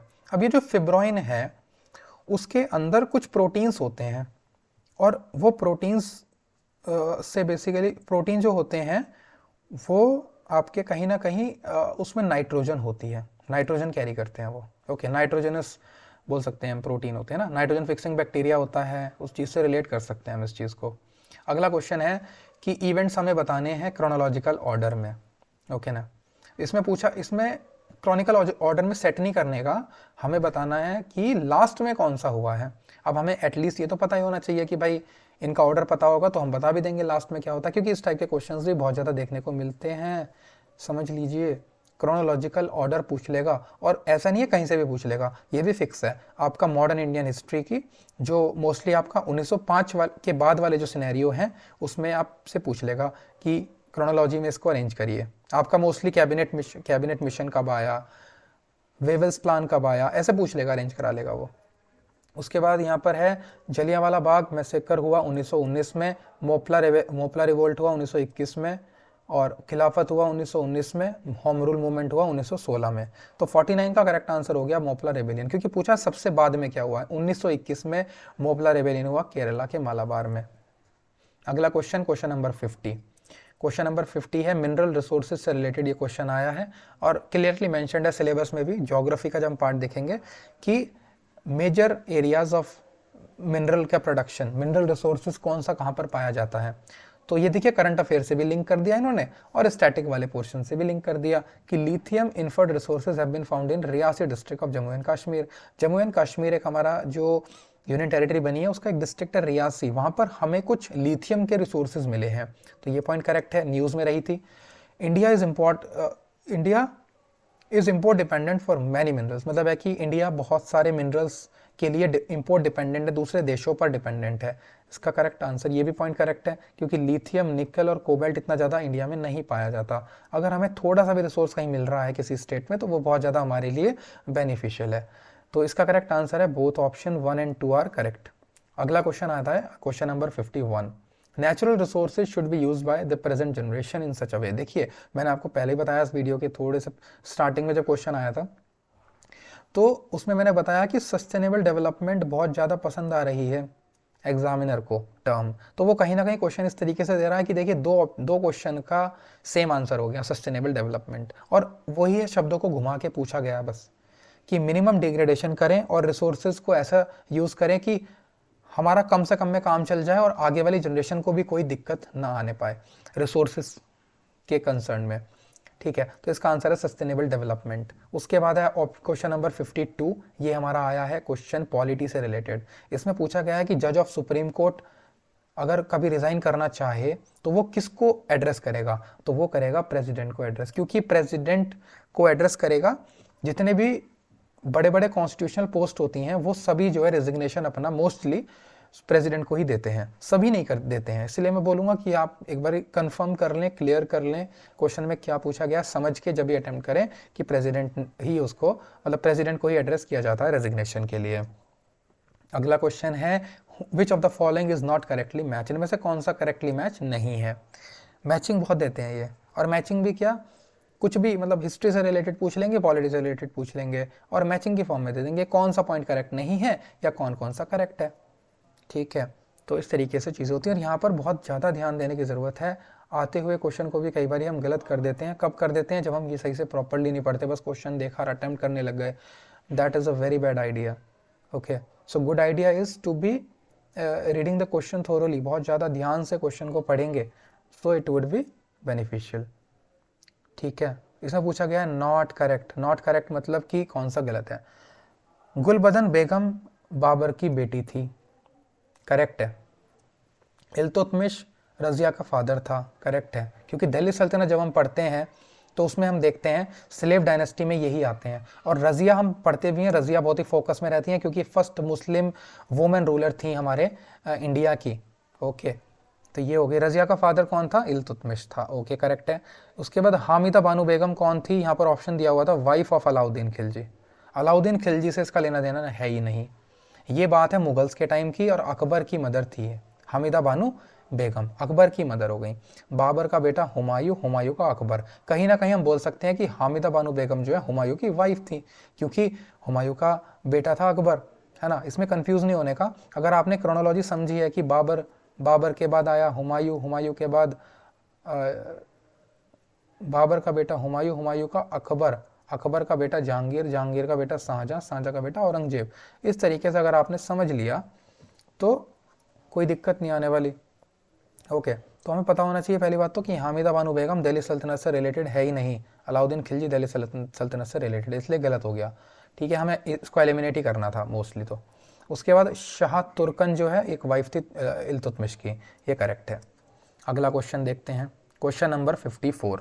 क्वेश्चन नंबर 54 बोलता है कि प्रोविजन दिया हुआ है और is a part of both. अच्छा, एक प्रोविजन इनमें से ऐसा है जो कि डायरेक्टिव प्रिंसिपल्स का भी डीपीएसपी जो हमारे पार्ट 4 में है, पार्ट 4A में, और फंडामेंटल ड्यूटीज़ जो हैं पार्ट 4A में, सॉरी पार्ट 4 में तो डीपीएसपी हैं और पार्ट 4A में फंडामेंटल ड्यूटीज़ हैं। दोनों पार्ट 4 का ही हिस्सा हैं। हमें बताना है कौन सा प्रोविजन दोनों पार्ट में आता है। करेक्ट आंसर हो जाएगा इसका participation of workers in management of industry, protection of environment, guardians to provide the opportunity and uniform civil code. तो इसका करेक्ट आंसर होगा option number B, protection of environment. Environment को प्रोटेक्ट करना दोनों में मेंशन्ड है। Question number 55, with reference to the scheme wise allocation. अब देखिए स्कीम वाइज एलोकेशन के रेफरेंस में ही पूछा गया है 2023-24 के यूनियन बजट से। अगर मैं देखूं ओवरऑल इकोनॉमी से रिलेटेड जितने भी क्वेश्चन आए हैं अभी तक, मोस्टली सभी यूनियन बजट से आए हैं। 2023-24 का जो बजट था उससे रिलेटेड ही क्वेश्चन देखने को मिल रहे हैं। ठीक है, मेरी राइटिंग को थोड़ा इग्नोर करना, ठीक है, क्वेश्चंस पर फोकस करना। ओके, तो यहाँ पर ये ऑप्शन दिए हुए हैं, ऑप्शन 1 और 2। तो इसमें ऑप्शन देख के हमें बताना है कौन सी स्टेटमेंट करेक्ट है कौन सी नहीं। प्रीवियस ईयर के मुकाबले जो सबसे ज़्यादा डिक्लाइन हुआ है वो मनरेगा के एलोकेशन में हुआ है। क्या ये सही है? क्या ये सही है? तो ये सही है, बिल्कुल सही है। सबसे ज़्यादा जो डिक्लाइन देखने को मिला है वो मनरेगा में ही देखने को मिला है। उसके बाद है कि प्रीवियस ईयर के कंपैरिजन में हाईएस्ट परसेंटेज जो ग्रोथ देखने को मिली है वो जल जीवन मिशन में देखने को मिली है। ये भी करेक्ट है, बिल्कुल करेक्ट पॉइंट है। तो यहाँ पर ये कहीं ना कहीं हमसे बोलना चाह रहा है इस क्वेश्चन में एग्जामिनर कि भाई बजट को अच्छे से समझ लो, बजट को रट लो। और ऐसा है कि यूनियन बजट से क्वेश्चन आ गए इस साल, तो 2024 में ऐसा भी हो सकता है कि यूपी के बजट से क्वेश्चन पूछ ले। इसीलिए दोनों का बजट बहुत अच्छे से कर लेना, बहुत ज़्यादा मज़ा आएगा पेपर अटेम्प्ट करने में फिर अगर ये सारी चीज़ें आप करके रखेंगे तो इसका करेक्ट आंसर हो जाएगा ऑप्शन नंबर सी, बोथ 1 और 2 आर करेक्ट। अब हम बात करेंगे क्वेश्चन नंबर 56 की। मैचिंग हमें करनी है लिस्ट 1 की और लिस्ट 2 की। यहाँ पर हमारी थ्योरीज ऑफ पॉपुलेशन दी हुई हैं और प्रोपाउंडर दिए गए हैं एक साइड पर, हमें मैचिंग करनी है। अब मैचिंग में अगर हम देखें तो जो ऑप्टिमम थ्योरी पॉपुलेशन की दी गई है, ऑप्टिमम पॉपुलेशन थ्योरी जो दी है वो आपके दी गई है एडविन कैनन ने। किसने दी है? एडविन कैनन ने दी है। तो एडविन कैनन ने दी है भाई, ये आपका ऑप्शन नंबर 3, ठीक है ना। ए का हो गया 3। अब ए का 3 देख लो पहले, आप कहाँ पर है। अब देखिए अगर आपको एक ये क्वेश्चन का ही पता है, ऑप्शन पहले का पता है कि भाई ए का 3 है, एडविन मैनन कैनन, तो आप इसको डायरेक्टली कर देंगे ऑप्शन नंबर बी। ठीक है, तो इस तरीके से हो जाएगा। अब इसका हो गया ऑप्शन नंबर 3 एडविन कैनन। उसके बाद सोशल मैल एडजस्टमेंट थ्योरी किसने दी है? ये दी है हेनरी जॉर्ज ने, ऑप्शन नंबर 4। ठीक है, डेमोग्राफिक ट्रांजिशन थ्योरी किसने दी है? डेमोग्राफिक ट्रांजिशन थ्योरी दी गई है थॉमसन ने, ऑप्शन नंबर 1। और population food supply relationship theory दी है माल्थूस ने, और माल्थूस ऑप्शन नंबर 2 है। तो इस तरीके से ये क्वेश्चन हमें करना था। ओके, ये सारे ज्योग्राफी के पार्ट हैं, और मैं बोल रहा हूँ मोस्टली आप जो तैयारी कर रहे हैं अपनी एनसीईआरटी से करें। 11-12 की एनसीईआरटी जो ज्योग्राफी की हैं बहुत बढ़िया बुक है। उसके अलावा ज़्यादातर मतलब क्वेश्चन आते ही नहीं है। मैं यूपी पीसीएस छोड़ो, आप यूपीएससी का भी क्वेश्चंस आप इजीली कर लेंगे अगर आपने 11th एंड 12th की चारों किताबें अच्छे से कर ली हैं ज्योग्राफी की NCERT. Okay, question number 57, tributary और रिवर। देखिए ये भी ड्रेनेज का पार्ट है, ज्योग्राफी का ड्रेनेज। इसमें पूछ लिया भाई रिवर का बताइए आप, ट्रिब्यूटरी कौन सी, करेक्टली मैच नहीं है। ओके, बाकी 3 करेक्ट है, एक इसमें से गलत है। अब कौन सी सही है देख लेते हैं पहले। देखिए गोदावरी की ऑप्शन दिया हुआ है मंजरा, मंजरा करेक्ट है। ठीक है, मंजरा इसकी होती है। मंजरा के साथ साथ आपकी पूर्णा, वारधा, वैनगंगा, क्योंकि इसको सदन गंगा भी बोलते हैं, सो वैनगंगा याद रख सकते हैं आप उससे, है ना, कि गोदावरी की जो है वैनगंगा करके भी एक वो है ट्रिब्यूटरी है। प्राणहिता भी है इसी की। ठीक है, ये करेक्ट है। उसके बाद कावेरी की बात करेंगे तो कावेरी में हारंगी, हेमवती वगैरह ये भी मतलब करेक्ट है, हेमवती भी होती है। उसके बाद महानदी की प्राणहिता जो जी है इन्होंने, प्राणहिता गलत है। प्राणहिता क्योंकि मैंने बताया प्राणहिता गोदावरी की होती है, प्राणहिता अगर गोदावरी में दी होती तो करेक्ट थी। ये पॉइंट हो गया हमारा गलत। अब ये पॉइंट गलत मतलब दिया हुआ है तो हमारा आंसर ये करेक्ट होगा, है ना, क्योंकि हमसे पूछा है क्या गलत है इसमें, गलत ये है। अगला क्वेश्चन हमारा सही हो जाएगा क्योंकि अब एक ही ऑप्शन बचा, हमें एक सेलेक्ट करना है। ये गलत हो गया, मालप्रभा कृष्णा की होती है, ये करेक्ट है ट्रिब्यूटरी। ओके, महानदी की होती है आपकी ओंग, टेल और सियोनाथ, जोंक वगैरह, हसदेव, मांड, ये सब जो हैं ये महानदी की होती हैं। और कृष्णा की घटप्रभा, मलप्रभा, बेसिकली ये प्रभा वाली जो भी है मोस्टली।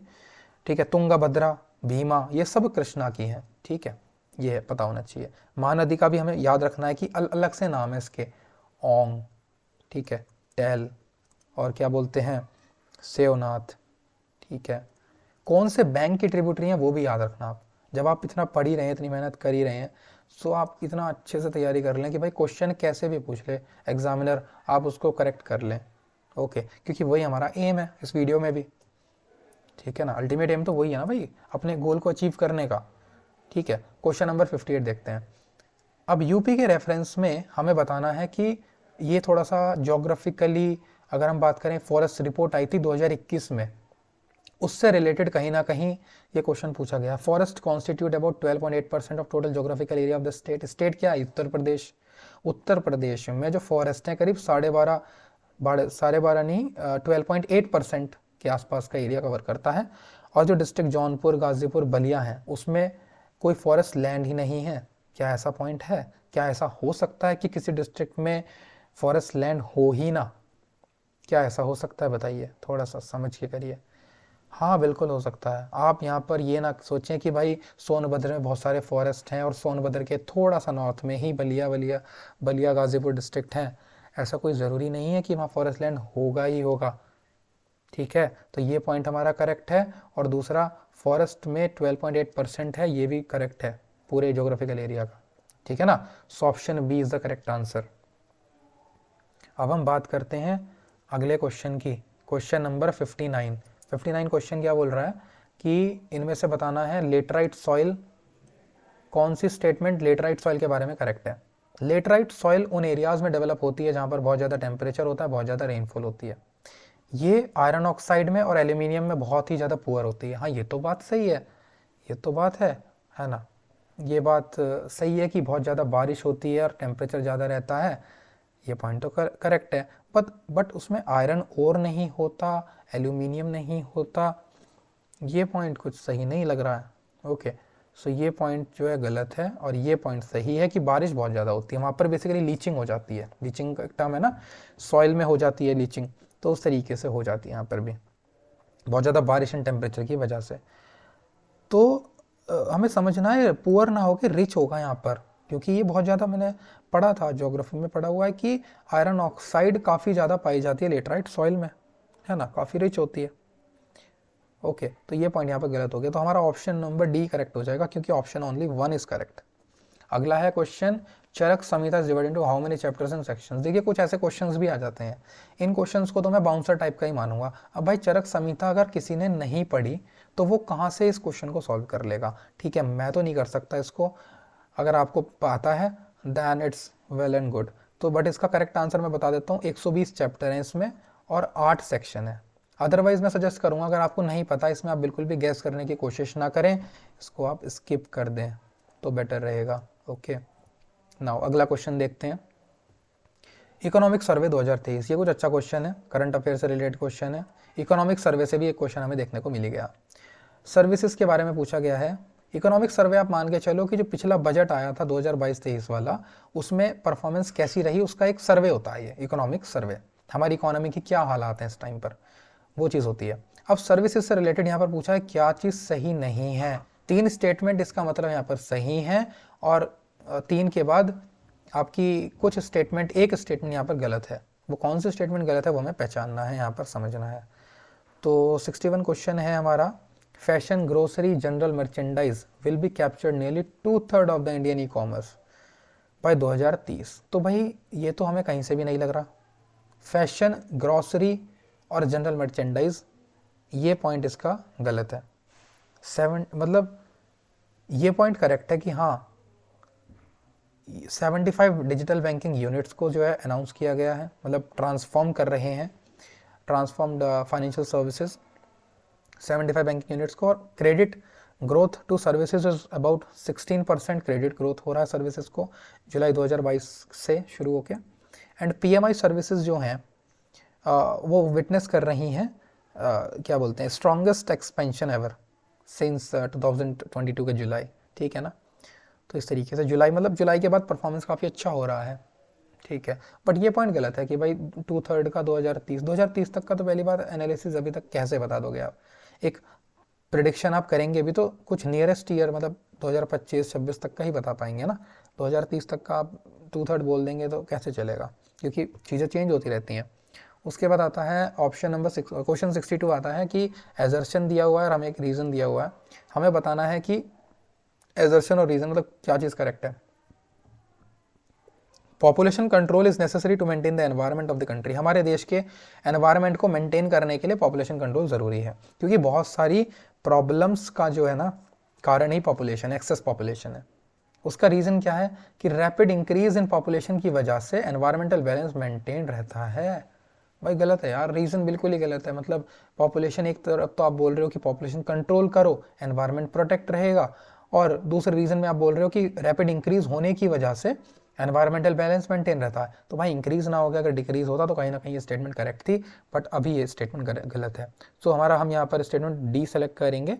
इसका आंसर ये है कि ए तो करेक्ट है बट बी फॉल्स है। ओके, अगला क्वेश्चन करंट अफेयर से रिलेटेड आ गया भाई, क्वेश्चन नंबर 63 आ गया, डेक्कन यूनिवर्सिटी से रिलेटेड क्वेश्चन है। इसमें बोला गया है कि पहली फॉरेन यूनिवर्सिटी रहेगी ये जो इंडिया में एंटर करिए इंडिपेंडेंट कैंपस अपने सेट करने के लिए, मतलब किसी के साथ कोलैबोरेट नहीं कर रही, डायरेक्टली अपना कैंपस को सेट कर रही है। और महाराष्ट्र में ये जो है सेटअप हो रहा है, ठीक है, महाराष्ट्र में सेटअप हो रहा है। 63rd क्वेश्चन, तो महाराष्ट्र में हो रहा है या कहीं और हो रहा है? महाराष्ट्र में नहीं हो रहा है ये, ठीक है, पहली यूनिवर्सिटी है इंडिपेंडेंट कैंपस सेट कर रही है, ये पॉइंट करेक्ट है, बट ये महाराष्ट्र में नहीं हो रहा, ये हो रहा है आपका गुजरात में। Okay, it is in Gujarat. Okay, उसके बाद अगला क्वेश्चन आता है, देखिए तो करेक्ट आंसर हो गया हमारा option 1। Okay, A is correct. अब आता है क्वेश्चन दोबारा पॉलिटी से रिलेटेड आ रहा है कि शेड्यूल का बताइए सब्जेक्ट से रिलेटेड, शेड्यूल का सब्जेक्ट्स, किस शेड्यूल में कौन सी चीज़ है और कौन सा करेक्टली मैच नहीं है। 3 करेक्ट हैं, 1 गलत है, ठीक है, तो कौन सा सही है कौन सा गलत है देख लेते हैं अभी। तो हमारा पहले 3rd शेड्यूल की बात कर रहा है।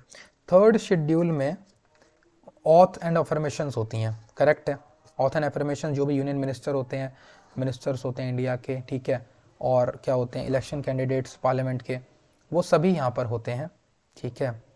थर्ड शेड्यूल करेक्ट है। उसके बाद 9th शेड्यूल का बोला गया allocation of seats in the council of states. Council of state का मतलब हो गया, काउंसिल ऑफ स्टेट का मतलब राज्यसभा, उसमें एलोकेशन जो सीट्स की होती है वो 4th शेड्यूल होता है, तो यहाँ पर ये हो गया गलत, और गलत का मतलब हमें यही फाइंड करना था, ये हो गया हमारा करेक्ट आंसर। 9th शेड्यूल जो है हमें पता होना चाहिए किससे रिलेटेड है, और ये जो सीट्स का एलोकेशन है ये होता है 4th शेड्यूल, ठीक है ना, ये 4th करता है, और 9th वाला जो है वो रिलेटेड है टू द आपका लैंड रिफॉर्म से रिलेटेड, मान के चलो आप लैंड रिफॉर्म्स, शॉर्ट में बता रहा हूँ, लैंड रिफॉर्म से रिलेटेड है। 8th शेड्यूल लैंग्वेजेस, और 10th शेड्यूल आपका disqualification on the ground of defection, ठीक है ना, एंटी डिफेक्शन वाला, मान के चलो ये वाला। उसके बाद अगला क्वेश्चन है क्वेश्चन नंबर 65। क्वेश्चन 65 में पूछा है मिड डे मील स्कीम जो है, मिड डे मील स्कीम कौन से साल में लॉन्च हुई थी। बेसिकली इसको रिनेम किया गया ना, करंट में रही है, तो सॉरी ये नहीं पूछा गया कि कब लॉन्च हुई है, ये पूछा गया है कि लॉन्च तो हो गई, उसका रिनेम कब हुआ है। ओके, इसका रिनेम कब हुआ है वो बताना हमें। तो इसका करेक्ट आंसर होगा 2021 में ये रिनेम करी गई है, और ये लॉन्च करी गई है 2025-26 तक, ये 2021-22 में लॉन्च करके और 2025-26 तक रखी गई है। ओके, अगला क्वेश्चन है कि बायोडिग्रेडेबल पॉल्यूटर कौन सा है इनमें से बताइए। 66 क्वेश्चन का करेक्ट आंसर है पेस्टिसाइड। बायोडिग्रेडेबल नहीं है, ठीक है, फेकल मैटर बायोडिग्रेडेबल होता है, यूरिन भी बायोडिग्रेडेबल है, क्योंकि सब बायोलॉजिकल वेस्ट है, ठीक है, डोमेस्टिक वेस्ट हो गया। बट पेस्टिसाइड तो केमिकल है ना भाई, डायरेक्ट केमिकल है, वो आपके बायोडिग्रेडेबल नहीं होते, राइट, ये चीज़ है। अगला क्वेश्चन है कि इनमें से कौन सा एक्ट जो है वो chamber of princess with 120 members was created, कौन से एक्ट से चैम्बर बनाया गया था प्रिंसेस का। इसका करेक्ट आंसर रहेगा एक्ट ऑफ 1919, और इसको हम बोलते हैं Montagu Chelmsford reforms. Okay, Montagu Chelmsford reform इसको हम बोलते हैं, 1919 में ये किया गया था, मॉन्टेग्यू चेल्मफॉर्म। ओके, मॉन्टेग्यू हो गया क्या बोलते हैं सेक्रेटरी, एंड चेल्मफॉर्म हो गया वाइसरॉय, ठीक है, इस तरीके से। उसके बाद अगला क्वेश्चन है to whom does the credit goes for the development of coconut and sugarcane agriculture. जो एग्रीकल्चर मतलब शुगर केन और कोकोनट का फिलीपींस में होता है, वो क्रेडिट किसको दिया जाता है। तो क्रेडिट दिया जाता है स्पेनिश एंड अमेरिकन को, क्योंकि वो वहाँ पर जाकर बसे थे और वो ही वहाँ पर उन्होंने शुरुआत करी थी कोकोनट और शुगर केन को उगाने की, और आज के टाइम में बहुत ज़्यादा प्रोडक्शन वहाँ से देखने को मिलता है। क्वेश्चन नंबर 69 है क्वाइट इंडिया मूवमेंट से रिलेटेड। क्वाइट इंडिया मूवमेंट में पूछा गया कौन सी वुमेन फ्रीडम फाइटर जो हैं इससे एसोसिएटेड नहीं है, ठीक है, Matangini Hazra, Kanaklata Barua, Shanti Ghosh, Aruna Asaf Ali. Okay, question number 69 का करेक्ट आंसर है Shanti Ghosh. Shanti Ghosh is not associated with the Quit India movement, क्योंकि ये जो है 89 तक बेसिकली रही हैं, वैसे इंडियन नेशनलिस्ट थी, एंड इन्होंने एक ब्रिटिश डिस्ट्रिक्ट मजिस्ट्रेट थे, उनको डीएम की मर्डर किया था, असैसिनेट किया था, और इन्होंने आर्म्ड रिवॉल्यूशनरी स्ट्रगल, बेसिकली ये ऐसी नहीं थी शांत वाली, ये रिवॉल्यूशनरी टाइप की लीडर थी, फाइटर थी, राइट, शांति घोष। ओके, उसके बाद अगला क्वेश्चन आता है क्वेश्चन नंबर 70। पोर्ट और कंट्री की मैचिंग दी हुई है, इसमें से कौन सा करेक्टली मैच नहीं है बताइए आप, कि भाई ये पोर्ट है और ये कौन सी कंट्री में है, तो बताना होगा हमें। इसमें 70 का करेक्ट आंसर रहेगा, देखिए मॉन्टेवीडियो उरुग्वे में है, करेक्ट है, रोटरडैम नीदरलैंड में है, करेक्ट है, लेकिन इगारका रशिया में है, it is not in China. Okay, Igarka Russia में है, चाइना में नहीं है, तो ये हो गया गलत, एंड जकार्ता इंडोनेशिया में, करेक्ट है, ठीक है, तो ये हमारा करेक्ट आंसर हो गया, क्योंकि हमसे पूछा है क्या इसमें से सही नहीं है। अगला क्वेश्चन है question number 71 with reference to the SCO film festival. देखिए फिल्म फेस्टिवल से रिलेटेड क्वेश्चन पूछ लिया, एससीओ का फिल्म फेस्टिवल हुआ है, इसमें हमें बताना ये है कि ये स्टेटमेंट कौन से करेक्ट है। एससीओ फिल्म फेस्टिवल जो है वो इंडिया की प्रेसिडेंसी में हो रहा है, शंघाई कोऑपरेशन ऑर्गेनाइजेशन की, तो क्या ये पॉइंट करेक्ट है। तो ये पॉइंट जो है बिल्कुल करेक्ट है, इंडिया की प्रेसिडेंसी में ये हो रहा है, एंड ये जो है फिल्म फेस्टिवल शोकेस करेगा films from the SCO countries, ये भी करेक्ट है, एससीओ कंट्रीज से ही जो है फिल्म शोकेस होंगी यहाँ पर, क्योंकि एससीओ का फिल्म फेस्टिवल है। तो इसका करेक्ट आंसर हो गया ऑप्शन नंबर सी। अगला क्वेश्चन है लेक और कंट्री की मैचिंग दी हुई है, इसमें कौन से करेक्टली मैच नहीं है। लेक ओनेगा लेक कौन से देश में है, कनाडा में है क्या, बैकाल लेक रशिया में है क्या, हाँ ये तो है, largest fresh water lake in the world है भाई, इसको कैसे भूल सकते हैं, रशिया में है। ठीक है, ओनेगा कनाडा में आई डोंट थिंक ये है। माराकाइबो वेनेजुएला में है, क्योंकि काफ़ी ऑयल रिच रीजन है ये, हमें पता होना चाहिए। मिचिगन आपका यूएसए में है। अब देखिए सारे ऑप्शन ये करेक्ट है, तो एक ही ऑप्शन गलत है, ये ऑप्शन गलत है। और गलत का मतलब हमारा करेक्ट आंसर ये है, क्योंकि मैचिंग गलत है ये, it is not correctly matched. इसका करेक्ट आंसर रहेगा रशिया। ओके ये है रशिया में ओनेगा लेक। ओनेगा में मतलब लेक्स बहुत सारे हैं रशिया में, बहुत बड़ा देश भी है भाई, लेक्स भी ज़्यादा होंगे ही होंगे ना, करेक्ट है। कोई 73 है हमारा क्वेश्चन, इसमें पूछा गया है कि बुक जो लिखी है from dependence to self reliance किसने लिखी है, बताइए। 73 क्वेश्चन है, बिमल जलान ने लिखी है, बिमल जलान ने ये बुक लिखी है। ये बेसिकली कौन थे, ये आरबीआई के गवर्नर थे, एक्स, ओके एक्स आरबीआई के गवर्नर, राइट। उसके बाद अगला क्वेश्चन है कि बताइए following statements concerning the power of the supreme court to issue the writs certain writs to stop the violation of fundamental right. Fundamental rights के violation को रोकने के लिए कौन से रिट्स को इशू कर सकता है, कुछ कुछ उससे रिलेटेड जो क्वेश्चन है, स्टेटमेंट्स हैं। सुप्रीम कोर्ट के पास पावर है इशू करने के writs like habeas corpus, mandamus, prohibition, quo warranto and prohibition करके भी है एक, है ना, सर्टियोररी भी है, प्रोहिबिशन भी है। Which is appropriate for the enforcement of fundamental right, बिल्कुल सही है, करेक्ट है ये स्टेटमेंट तो, है ना, ये स्टेटमेंट तो भाई करेक्ट है। अगला स्टेटमेंट क्या है, पार्लियामेंट में by law empower any other court to exercise within its jurisdiction the powers given to the supreme court, बिल्कुल सही है, पार्लियामेंट कर सकता है अगर कभी जरूरत आन पड़े इस तरीके से कि भाई लोअर कोर्ट को भी पावर दी जाए तो वो दे सकता है। कौन देगा वो, लेकिन पार्लियामेंट देगा वो, ठीक है। इसका ऑप्शन 2 करेक्ट, ऑप्शन डी हो गया, बोथ 1 and 2 आर करेक्ट। अब आता है 75th question, which of the following is not true about the total outlay in the union budget 2023-24। इसमें बताना है कि कौन सा आउटले किसको कितना दिया गया है। 75th क्वेश्चन का डी सब्सिडीज वाला पॉइंट गलत है, सब्सिडीज में ज़्यादा खर्चा हो रहा है, ठीक है, सब्सिडीज में सॉरी इसमें ज़्यादा दिया हुआ है, बाकी 7% इसमें हो रहा है, 9% इसमें दिखाया हुआ है, तो ये पॉइंट गलत है। बाकी डिफेंस में 8 हो रहा है, टैक्सेस एंड ड्यूटीज़ में जो शेयर जा रहा है स्टेट को वो 18% जा रहा है, और 20% इंटरेस्ट की पेमेंट में जा रहा है, ये पॉइंट करेक्ट है भाई। उसके बाद आता है कि 76 question, prime minister of New Zealand कौन बना है 2023 में, ये हमें पता होना चाहिए। न्यूजीलैंड के देखिए 2 क्वेश्चन आ गए करंट अफेयर के, ठीक है। तो प्राइम मिनिस्टर जो रहा है न्यूजीलैंड का जो बना इलेक्ट हुआ है, क्रिस हिपकिंस करके नाम है उनका, और ये बेसिकली 25 जनवरी 2023 को इलेक्ट हुए हैं, ठीक है। अगला क्वेश्चन देखते हैं 77 question, aquatic plant commonly used as a biofertiliser in the waterlogged rice field. एक बायो फर्टिलाइजर की तरह एक एक्वेटिक प्लांट को हम यूज़ करते हैं फार्मिंग में, वो कौन सा प्लांट है बताइए। तो वो है अजोला। अजोला एक नेचुरल बायो फर्टिलाइज़र की तरह काम करता है, और राइस के फील्ड में जो न्यूट्रिएंट्स चाहिए होते हैं, ठीक है, मिनरल्स वगैरह, प्लांट को वो प्रोवाइड करता है ये अजोला प्लांट, राइट। उसके बाद अगला क्वेश्चन है, इनमें से कौन से टाइप की पॉवर्टी होती हैं बताइए। क्वेश्चन नंबर 78 ने पूछा पॉवर्टी के टाइप, ठीक है, बेसिक क्वेश्चन है ये तो, ठीक है। एब्सोल्यूट पॉवर्टी, ठीक है, एब्सोल्यूट पॉवर्टी हो गई, relative poverty, subjective and functional. अब इसमें भाई कौन सी पॉवर्टी जो है नहीं मतलब होती हैं पूछा गया है, तो 1 and 2 होती हैं, डी 1 and 2 होती हैं, सब्जेक्टिव होती है, फंक्शनल करके तो कोई नहीं होती है, ठीक है।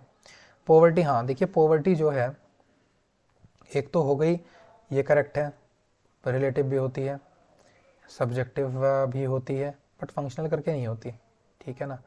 मतलब टोटल 6-7 टाइप की होती हैं पॉवर्टी, जैसे कि absolute poverty, relative poverty, generational poverty, ठीक है, सिचुएशनल पॉवर्टी, और क्या बोलते हैं रूरल पॉवर्टी, और सब्जेक्टिव, है ना। तो ये होती हैं, तो इसका आंसर हो जाएगा B, right, B is the correct answer. अगला क्वेश्चन है 79 क्वेश्चन, इनमें से बताइए कौन सी नोबल गैस नहीं है, not a noble gas. Radon, argon, krypton, actinium. Radon भी होती है, आर्गन भी होती है, क्रिप्टन भी होती है, जेनन भी होती है, और क्या बोलते हैं रेडॉन भी होती है ना, ये सब होती हैं, नियॉन भी होती है, बट ये एक्टिनियम नहीं होती है, ओके। तो करेक्ट आंसर ये हो गया। अगला क्वेश्चन है कि बेटा सेल जो होती हैं, beta cell of the islet of Langerhans of pancreas, उसमें से कौन सा हार्मोन सिक्रीट होता है? तो कौन सा हार्मोन सिक्रीट होता है? क्वेश्चन नंबर 80 का करेक्ट आंसर है इंसुलिन। इंसुलिन बेसिकली जो डायबिटीज़ होती है, डायबिटीज़ मिलेटस, उसको जो कंट्रोल करता है इंसुलिन ही करता है। तो बोल सकते हैं पैनक्रियास की फंक्शनिंग बहुत ज़्यादा मैटर करती है इंसुलिन के प्रोडक्शन से, और वो इंटर्न डायबिटीज़ मिलेटस के लिए करता है, और ये बीटा सेल्स होती हैं उसकी, राइट। अगला क्वेश्चन है क्वेश्चन नंबर 81। इसका करेक्ट आंसर रहेगा, बेसिकली करंट अफेयर का ये क्वेश्चन है कि इंडियन ओरिजिन बिजनेसमैन इलेक्ट हुए हैं as a mayor of the London borough of Southwark. Second बार हुए हैं ये, सेकंड टाइम हुए हैं। इनका आंसर है इसका करेक्ट आंसर है सुनील चोपड़ा। ओके, सुनील चोपड़ा इंडिया के ही हैं, इंडियन ओरिजिन है ये, और ये इलेक्ट हुए हैं वहाँ पर बिजनेसमैन लंदन में। Question number 82। Consider reign of पेशवाज and arrange them in the chronological order. Balaji Vishwanath, Balaji Bajirao, Narayan Rao and Madhav Rao one. तो इनका करेक्ट ऑर्डर रहेगा, सबसे पहले आए बालाजी विश्वनाथ। ओके, बालाजी विश्वनाथ आए सबसे पहले। देखिए अब तो एक तो ये पोजीशन हो गई, ये हो गई और ये, मतलब 3 ऑप्शन में से हमारा एक करेक्ट होगा। बालाजी विश्वनाथ के बाद कौन से रहे? बाजीराव वन। बाजीराव वन आ गए, फिर बाजीराव वन मतलब सेकंड वाले आ गए। ओके, इन दोनों में से हमारा आंसर रहेगा। बाजीराव वन हो गए, उसके बाद आए बालाजी बाजीराव आए, उसके बाद माधवराव वन आए, माधवराव वन आ गए भाई, ये हो गए।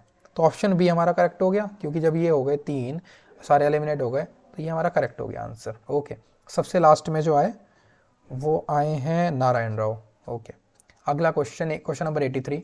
पोएटेस एंड कॉम्पोजिशंस, इनमें से कौन से करेक्टली मैच नहीं है, बताइए।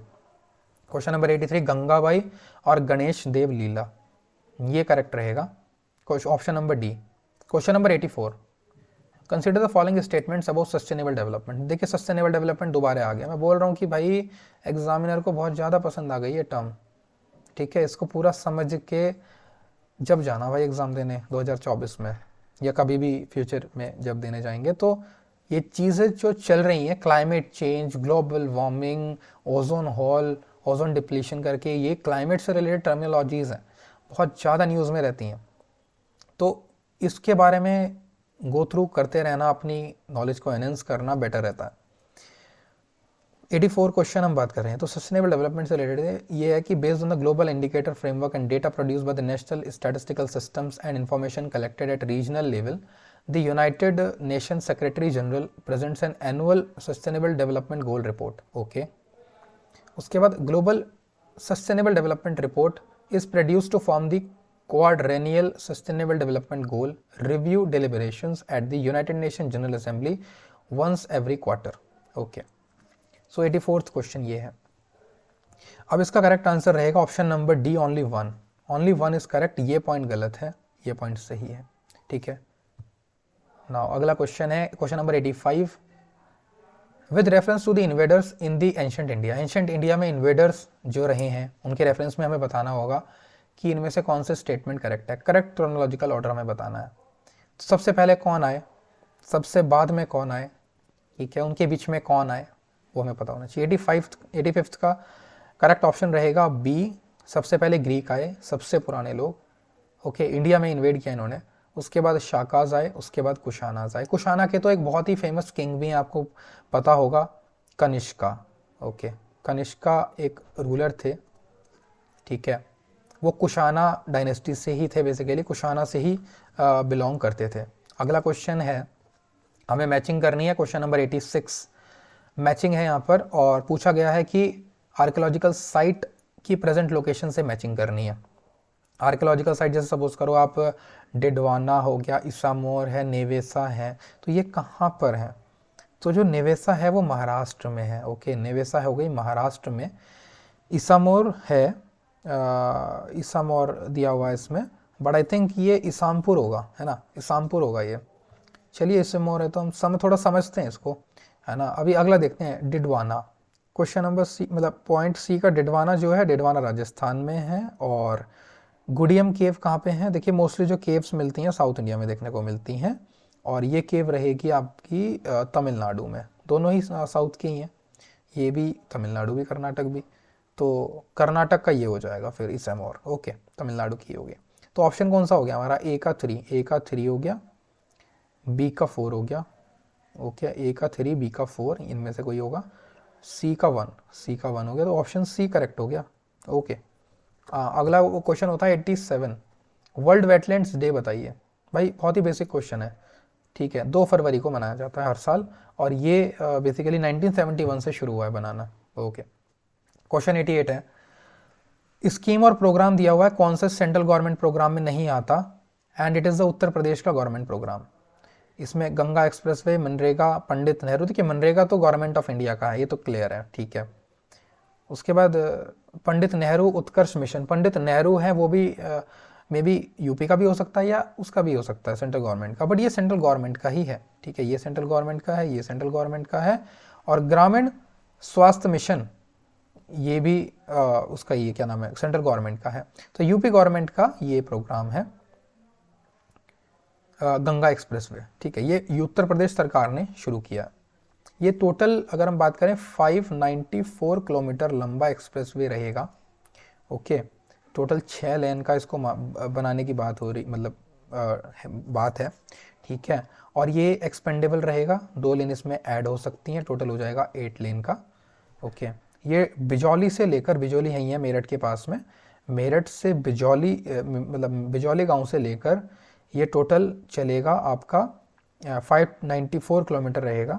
ओके, और 2021 में इसका जो है फाउंडेशन रखा था पीएम मोदी ने, ठीक है ना, पीएम ने अपना 2021 में इसका फाउंडेशन स्टोन रखा था, 2021। अब 89th क्वेश्चन है, थोड़ा बायोलॉजी से रिलेटेड, ह्यूमन हार्ट में कितने चैम्बर्स होते हैं, बहुत इजी क्वेश्चन है, ओनली 4 होते हैं, ठीक है, अपर 2 एंड लोअर 2। और क्या बोलते हैं, वेंट्रिकल्स बोलते हैं एक को, तो वेंट्रिकल्स ऑर्ट्रिकल्स ऐसे कुछ बोलते हैं, और है ना, एग्जैक्ट ध्यान नहीं आ रही टर्म, बट हाँ 4 होते हैं, इतना करेक्ट है। क्वेश्चन नंबर 90 है, 90 का सी करेक्ट है, बेसिकली पासेस और स्टेट्स का है, नीति पास उत्तराखंड में है। अगला क्वेश्चन है, नीति पास उत्तराखंड में है, बाकी लेक, बाकी जो दिए हुए हैं वो गलत दिए हुए हैं। माना लेक हिमाचल में नहीं है, माना उत्तराखंड में है, ठीक है, चलो बता देता हूँ सही क्या है इनका करेक्ट आंसर, माना उत्तराखंड में है। आघिल पास जो है वो जम्मू एंड कश्मीर में है और दिया हुआ है इन्होंने अरुणाचल में, और डीपू पास जो है लद्दाख में दिया हुआ है, जो कि उत्तराखंड में है, ठीक है, ये पॉइंट करेक्ट रहेंगे। अगला क्वेश्चन देखते हैं, बायोलॉजिकल डेटा सेंटर, इंडिया का बायोलॉजिकल सेंटर कौन से स्टेट में है। बायोलॉजिकल डेटा सेंटर तो मेरे हिसाब से ये हरियाणा में सेट हुआ है। ओके, हाँ हरियाणा में है ये, और हरियाणा के डिस्ट्रिक्ट फरीदाबाद में, फरीदाबाद में है। ओके, ठीक है। उसके बाद अगला क्वेश्चन है, क्वेश्चन नंबर 92, मैचिंग बतानी है हमें लिस्ट 1 लिस्ट 2 की। लिस्ट 1 में सस्टेनेबल डेवलपमेंट गोल है और किस चीज़ से रिलेटेड है, मैंने बोला है पहले ही, सस्टेनेबल डेवलपमेंट गोल तो भाई रट लो, अगर आप यूपी से रिलेटेड कोई एग्जाम की तैयारी कर रहे हो, खासकर यूपी पीसीएस, आरओ या फिर कोई भी, क्योंकि यूपी पीसीएस के जो एग्जामिनर्स हैं ना, उनको बहुत ज़्यादा पसंद है ये sustainable development goal, sustainable word ही बहुत ज़्यादा पसंद है, तो इसको आप कर लेंगे तो बेटर रहेगा। तो हमें बताना है कौन सा इसमें से ऑप्शन करेक्ट है, मतलब मैचिंग करनी है इसकी। तो सबसे पहले हम देखेंगे, हमें पता होना चाहिए टोटल एसडीजीज जो हैं, एसडीजीज टोटल है 17, ठीक है, टोटल 17 है, इसमें हमें दिया हुआ है 10, 13, 14, 15। अब 10वां कौन सा है, 10वां है रिड्यूस्ड इनइक्वालिटीज़, इनइक्वालिटीज़ कम करो, ठीक है, पहला ये हो गया, ए का हो गया 3। अब ए का 3 कौन कौन से में इसमें है, अब देखिए इन दोनों में से कोई एक करेक्ट रहेगा। और सस्टेनेबल डेवलपमेंट 13 कौन सा है, 13 है related to the climate action. Okay, climate action से हो गया, ये हो गया 1 हो गया, बी का 1, बी का 1 हो गया, तो ऑप्शन बी हो गया करेक्ट, सिंपल, ठीक है। 14 हो जाएगा लाइफ बिलो वाटर हो जाएगा ये, ठीक है। 15 हो जाएगा आपका लाइफ ऑन लैंड, ठीक है, करेक्ट है। क्वेश्चन नंबर 93, इनमें से कौन सी सिटी यूपी की 11 मीटिंग्स जो होंगी आपकी 200 सेशन रहेंगे G20 के, ठीक है, क्योंकि G20 अभी इस साल 2022-23 वाला जो साल था, इसमें G20 की प्रेसिडेंसी जो है वो इंडिया ने ही संभाली है। ओके, तो इसमें पूछा गया कि 11 मीटिंग्स में से कौन सी उत्तर प्रदेश की सिटी है जो इसमें इंक्लूड नहीं है, तो कानपुर इसका आंसर है, क्योंकि आगरा में भी मीटिंग हो रही है, ठीक है। इसका जो आंसर रहेगा वो रहेगा कानपुर, क्योंकि देखिए लखनऊ में भी हुई है, लखनऊ में हुई है, और 11 मीटिंग टोटल जो हुई है वाराणसी में हुई है, ठीक है, वाराणसी में हुई है, आगरा में हुई है, ग्रेटर नोएडा में भी हुई है, ठीक है। तो ये चीज़ें इस तरीके से मीटिंग रही हैं। अब आता है अगला क्वेश्चन कि अलकनंदा और भागीरथी जो नदी हैं वो कहाँ मिल रही हैं। भाई ड्रेनेज से भी क्वेश्चंस आ रहे हैं। ज्योग्राफी में अगर आप करना चाहें, ज्योग्राफी में अगर मैं बताऊं आपको क्या क्या पढ़ने का है, मोस्टली सबसे पहली प्रायोरिटी पे, अगर कम टाइम है, ज़्यादा आप नहीं पढ़ सकते, तो आप कम से कम मिनरल रिसोर्सेज कर लें अच्छे से, ठीक है ना, मिनरल कौन सा कहाँ पर मिल रहा है, और वर्ल्ड जो मतलब इंडियन और वर्ल्ड दोनों पर्सपेक्टिव से। दूसरा, आप ड्रेनेज सिस्टम तो ज़रूरी कर लें, ड्रेनेज इंडिया का कर लें, इंडिया का। बाकी लेक हो गया, वर्ल्ड में लेक हो गए, इंडिया के हो गए, वाइल्ड लाइफ सेंचुरी हो गए, स्टेट यूपी के, इंडिया के, ठीक है। उसके बाद कोई भी न्यूज़ में रही है चीज़ें वो कर लें आप। ये चीज़ें तो आप कर ही लें, मतलब क्वेश्चंस पूछ ही लेता है भाई, फिक्स है ये तो, ठीक है ना। उसके बाद अगला क्वेश्चन है कि बताइए आर्टिकल 332, मतलब मैचिंग करनी है। इसका करेक्ट आंसर पता चल गया आपको, अलकनंदा और भागीरथी वाला, Devprayag is the correct answer, ठीक है।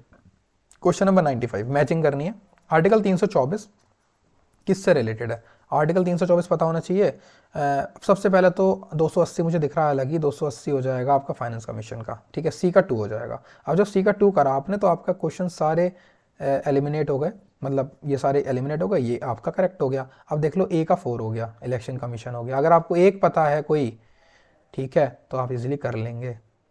315 किससे है? 315 आपका है पब्लिक सर्विस कमीशन से रिलेटेड है। भाई पीसीएस का एग्जाम दे रहे हैं, इतना तो पता ही रखो, 315 आर्टिकल पीसीएस का है, सॉरी पीएससी, है ना। 338 जो है वो national commission for scheduled caste का है, ठीक है। ये क्वेश्चन ईजी था। अगला क्वेश्चन है क्वेश्चन नंबर 96, चीफ रिवर्स की हमें पेयर बतानी है और उनका ओरिजिन का प्लेस के साथ मैचिंग बेसिकली करनी है, ठीक है। मैचिंग है ये। तो यमुना कहाँ से निकलती है भाई? यमुना यमुनोत्री से निकलती है। कृष्णा कहाँ से निकलती है? महाबलेश्वर से निकलती है। गोदावरी कहाँ से निकलती है? महानदी कहाँ से निकलती है? महानदी सिहावा से और गोदावरी नासिक से। देखते हैं कौन सा ऑप्शन करेक्ट है। ए का 4, ओके, ए का 4, बी का 3 करेक्ट, सी का 2, हाँ ऑप्शन डी करेक्ट है यहाँ पर, ठीक है, ऑप्शन डी यहाँ पर करेक्ट है, okay, this is the correct option. अगला क्वेश्चन है कि बॉर्डर पे बताइए आप कौन सी रिवर फ्लो करती है? United states and Mexico. North America में चले जाओ, ठीक है। नॉर्थ अमेरिका में जाने के बाद यूएस और मैक्सिको का जो बॉर्डर है, मतलब है कि नॉर्थ अमेरिका के साउथ में, है ना, थोड़ा सा अलग ही टर्म है। नॉर्थ अमेरिका के थोड़ा साउथ में जाएंगे, यूएस मैक्सिको के बॉर्डर पे हम देखेंगे एक रिवर है रियो ग्रैंड, ठीक है, रियो ग्रैंड है। ये शायद कैनियन भी बनाती है एक, है ना, काफ़ी बड़ा कैनियन बनाती है। तो ये है इसका आंसर। अगला क्वेश्चन है क्वेश्चन 98 क्वेश्चन जो है इसमें पूछा गया है शिवाना समुद्र और कालपक्कम रेस्पेक्टिवली क्या क्या है ये। तो ये तो आपका जो है हाइडल पावर का है, और कालपक्कम न्यूक्लियर का है, ठीक है, ऑप्शन बी करेक्ट है। कालपक्कम न्यूक्लियर एनर्जी से रिलेटेड है, शिवा सुंदरम हाइडल से रिलेटेड है, ओके, ये पॉइंट हो गया भाई करेक्ट। उसके बाद हम देखते हैं अगला क्वेश्चन। अगला क्वेश्चन हमें देखना है, शिवा सुंदरम एंड कालपक्कम हो गया, ठीक है। क्वेश्चन नंबर 99 करंट अफेयर से रिलेटेड है कि फरवरी 2023 का करंट अफेयर पूछा गया है कि इंडिया के बिगेस्ट हेलीकॉप्टर मैन्युफैक्चरिंग प्लांट जो है वो कौन सी जगह पर सेट किया जा रहा है, इनॉग्रेट किया जा रहा है? तो भाई वो कर्नाटक में हो रहा है। पहली बात तो स्टेट कर्नाटक है और डिस्ट्रिक्ट उसका तुमकुरू है। अब आते हैं 100th क्वेश्चन में। 100th क्वेश्चन है लाफिंग गैस कौन सी लाफिंग गैस होती है? लाफिंग गैस का बेसिकली नाम पूछा गया है। ये नाइट्रस ऑक्साइड होती है, ओके, नाइट्रस ऑक्साइड, ओके। अगला क्वेश्चन है 101, representation of UP in parliament which are the following statement is are correct. अब बेसिकली क्वेश्चंस कुछ आएंगे यूपी से रिलेटेड, यूपी की नॉलेज चेक करेंगे यहाँ पर, आपको यूपी के बारे में कितना पता है। तो इसका करेक्ट आंसर है यूपी की 80 मेंबर यूपी के जाते हैं लोकसभा में, और यूपी की जो है 31 सीट्स जो हैं वो राज्यसभा में है, ओके। तो 101 का जो करेक्ट आंसर रहेगा, both 1 and 2 are correct, okay, A. Question number 102 में पूछा है role of human resource in economic development, which of the following statement is or are correct? Effects of economic development on population growth, effects on population growth in economic development, दोनों ही correct है भाई। Human resource का अगर हम देखें तो effect तो रहेगा ना, पॉपुलेशन ग्रोथ पर भी रहेगा, और पॉपुलेशन ग्रोथ का भी इकोनॉमिक डेवलपमेंट पर इफेक्ट देखने को मिलेगा, कहीं ना कहीं रिलेटेड है चीज़ें। इस तरीके से हैं कि इकोनॉमिक डेवलपमेंट हो गया और पॉपुलेशन ग्रोथ हो गई, ये इससे रिलेटेड, ये इससे रिलेटेड, मतलब इस तरीके से है साइकिल। अब 103वां क्वेश्चन है इनमें से कौन सा सस्टेनेबल डेवलपमेंट गोल नहीं है जो कि मतलब जो कि अचीव करना है बाय 2030? ज़ीरो हंगर अचीव करना है, जेंडर इक्वालिटी करनी है, गुड हेल्थ एंड वेलबींग करनी है, स्पेस रिसर्च नहीं है। अभी हमने गोल सेट नहीं किया इसका कि कब तक हमें अचीव करना है, राइट, स्पेस रिसर्च वाला। अगला क्वेश्चन है question number 104, hangul dear. Hangul dear कौन से पार्ट में मिलता है इंडिया के? जम्मू एंड कश्मीर में मिलता है, पहाड़ों पर, हिमालय में मिलता है ये। और क्या बोलते हैं, 104 का आंसर है option number C, Jammu and Kashmir. उसके बाद क्वेश्चन अगला है कि first national centre for marine biodiversity NCMB India में कहाँ पर सिचुएटेड है? तो इसका करेक्ट आंसर है जामनगर। जामनगर गुजरात में है, ओके, गुजरात में है ये। अगला क्वेश्चन है 106, with reference to the post in secretariat of the parliament. Parliament के सेक्रेटरीट में जो पोस्ट होती हैं वो कॉमन पोस्ट क्रिएट हो सकती हैं secretariat of the each house of parliament. क्या दोनों हाउस जो पार्लियामेंट के होते हैं उसके लिए कॉमन सेक्रेटरीट, कॉमन पोस्ट बनाई जा सकती हैं? और उसके बाद दूसरा पॉइंट है कि parliament has a right to regulate the service condition of the secretariat staff of either house of it. ये पॉइंट तो देखिए करेक्ट है, बट ये पॉइंट जो है करेक्ट नहीं है, ये पॉइंट करेक्ट नहीं है। 106 की अगर हम बात, अच्छा ये पॉइंट कॉमन पोस्ट की बात हो रही है, okay, common post can be create, हाँ ये भी करेक्ट है, देखिए ठीक है, ये भी करेक्ट है। तो इसका आंसर हो जाएगा ऑप्शन डी, दोनों ही करेक्ट हैं। और ये आर्टिकल डील, ये जो आर्टिकल डील करता है आर्टिकल 98 हम देखेंगे कॉन्स्टिट्यूशन का, तो उससे डील करता है इसका सेक्रेटरीट जो पार्लियामेंट का है, ठीक है ना। पार्लियामेंट बहुत इंपॉर्टेंट पार्ट है अगर देखा जाए आपका। देखिए अगर हम पॉलिटी पढ़ रहे हैं और बहुत ही कम टाइम है आपके पास, एग्ज़ाम आ गया है और आपको रिवाइज करना है, ठीक है, तो मैं बोलूँगा कि आप पार्लियामेंट कर लें पहले, पार्लियामेंट सबसे पहले कर लें पहली प्रायोरिटी पे।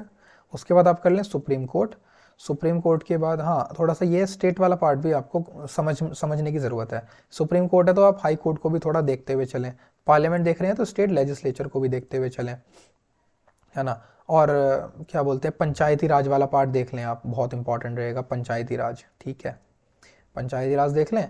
और इस तरीके से आप टॉपिक्स को देख लें। और फंडामेंटल राइट्स वाला पार्ट जो स्टार्टिंग में ही है, फंडामेंटल राइट्स, और क्या बोलते हैं DPSPs, ये भी इंपॉर्टेंट है, ठीक है, अमेंडमेंट वाला पार्ट, ये चीज़ें आप देख लें तो ज़्यादा सही रहेगा, ठीक है, ये चीज़ें आप देख लेंगे तो ज़्यादा सही रहेगा।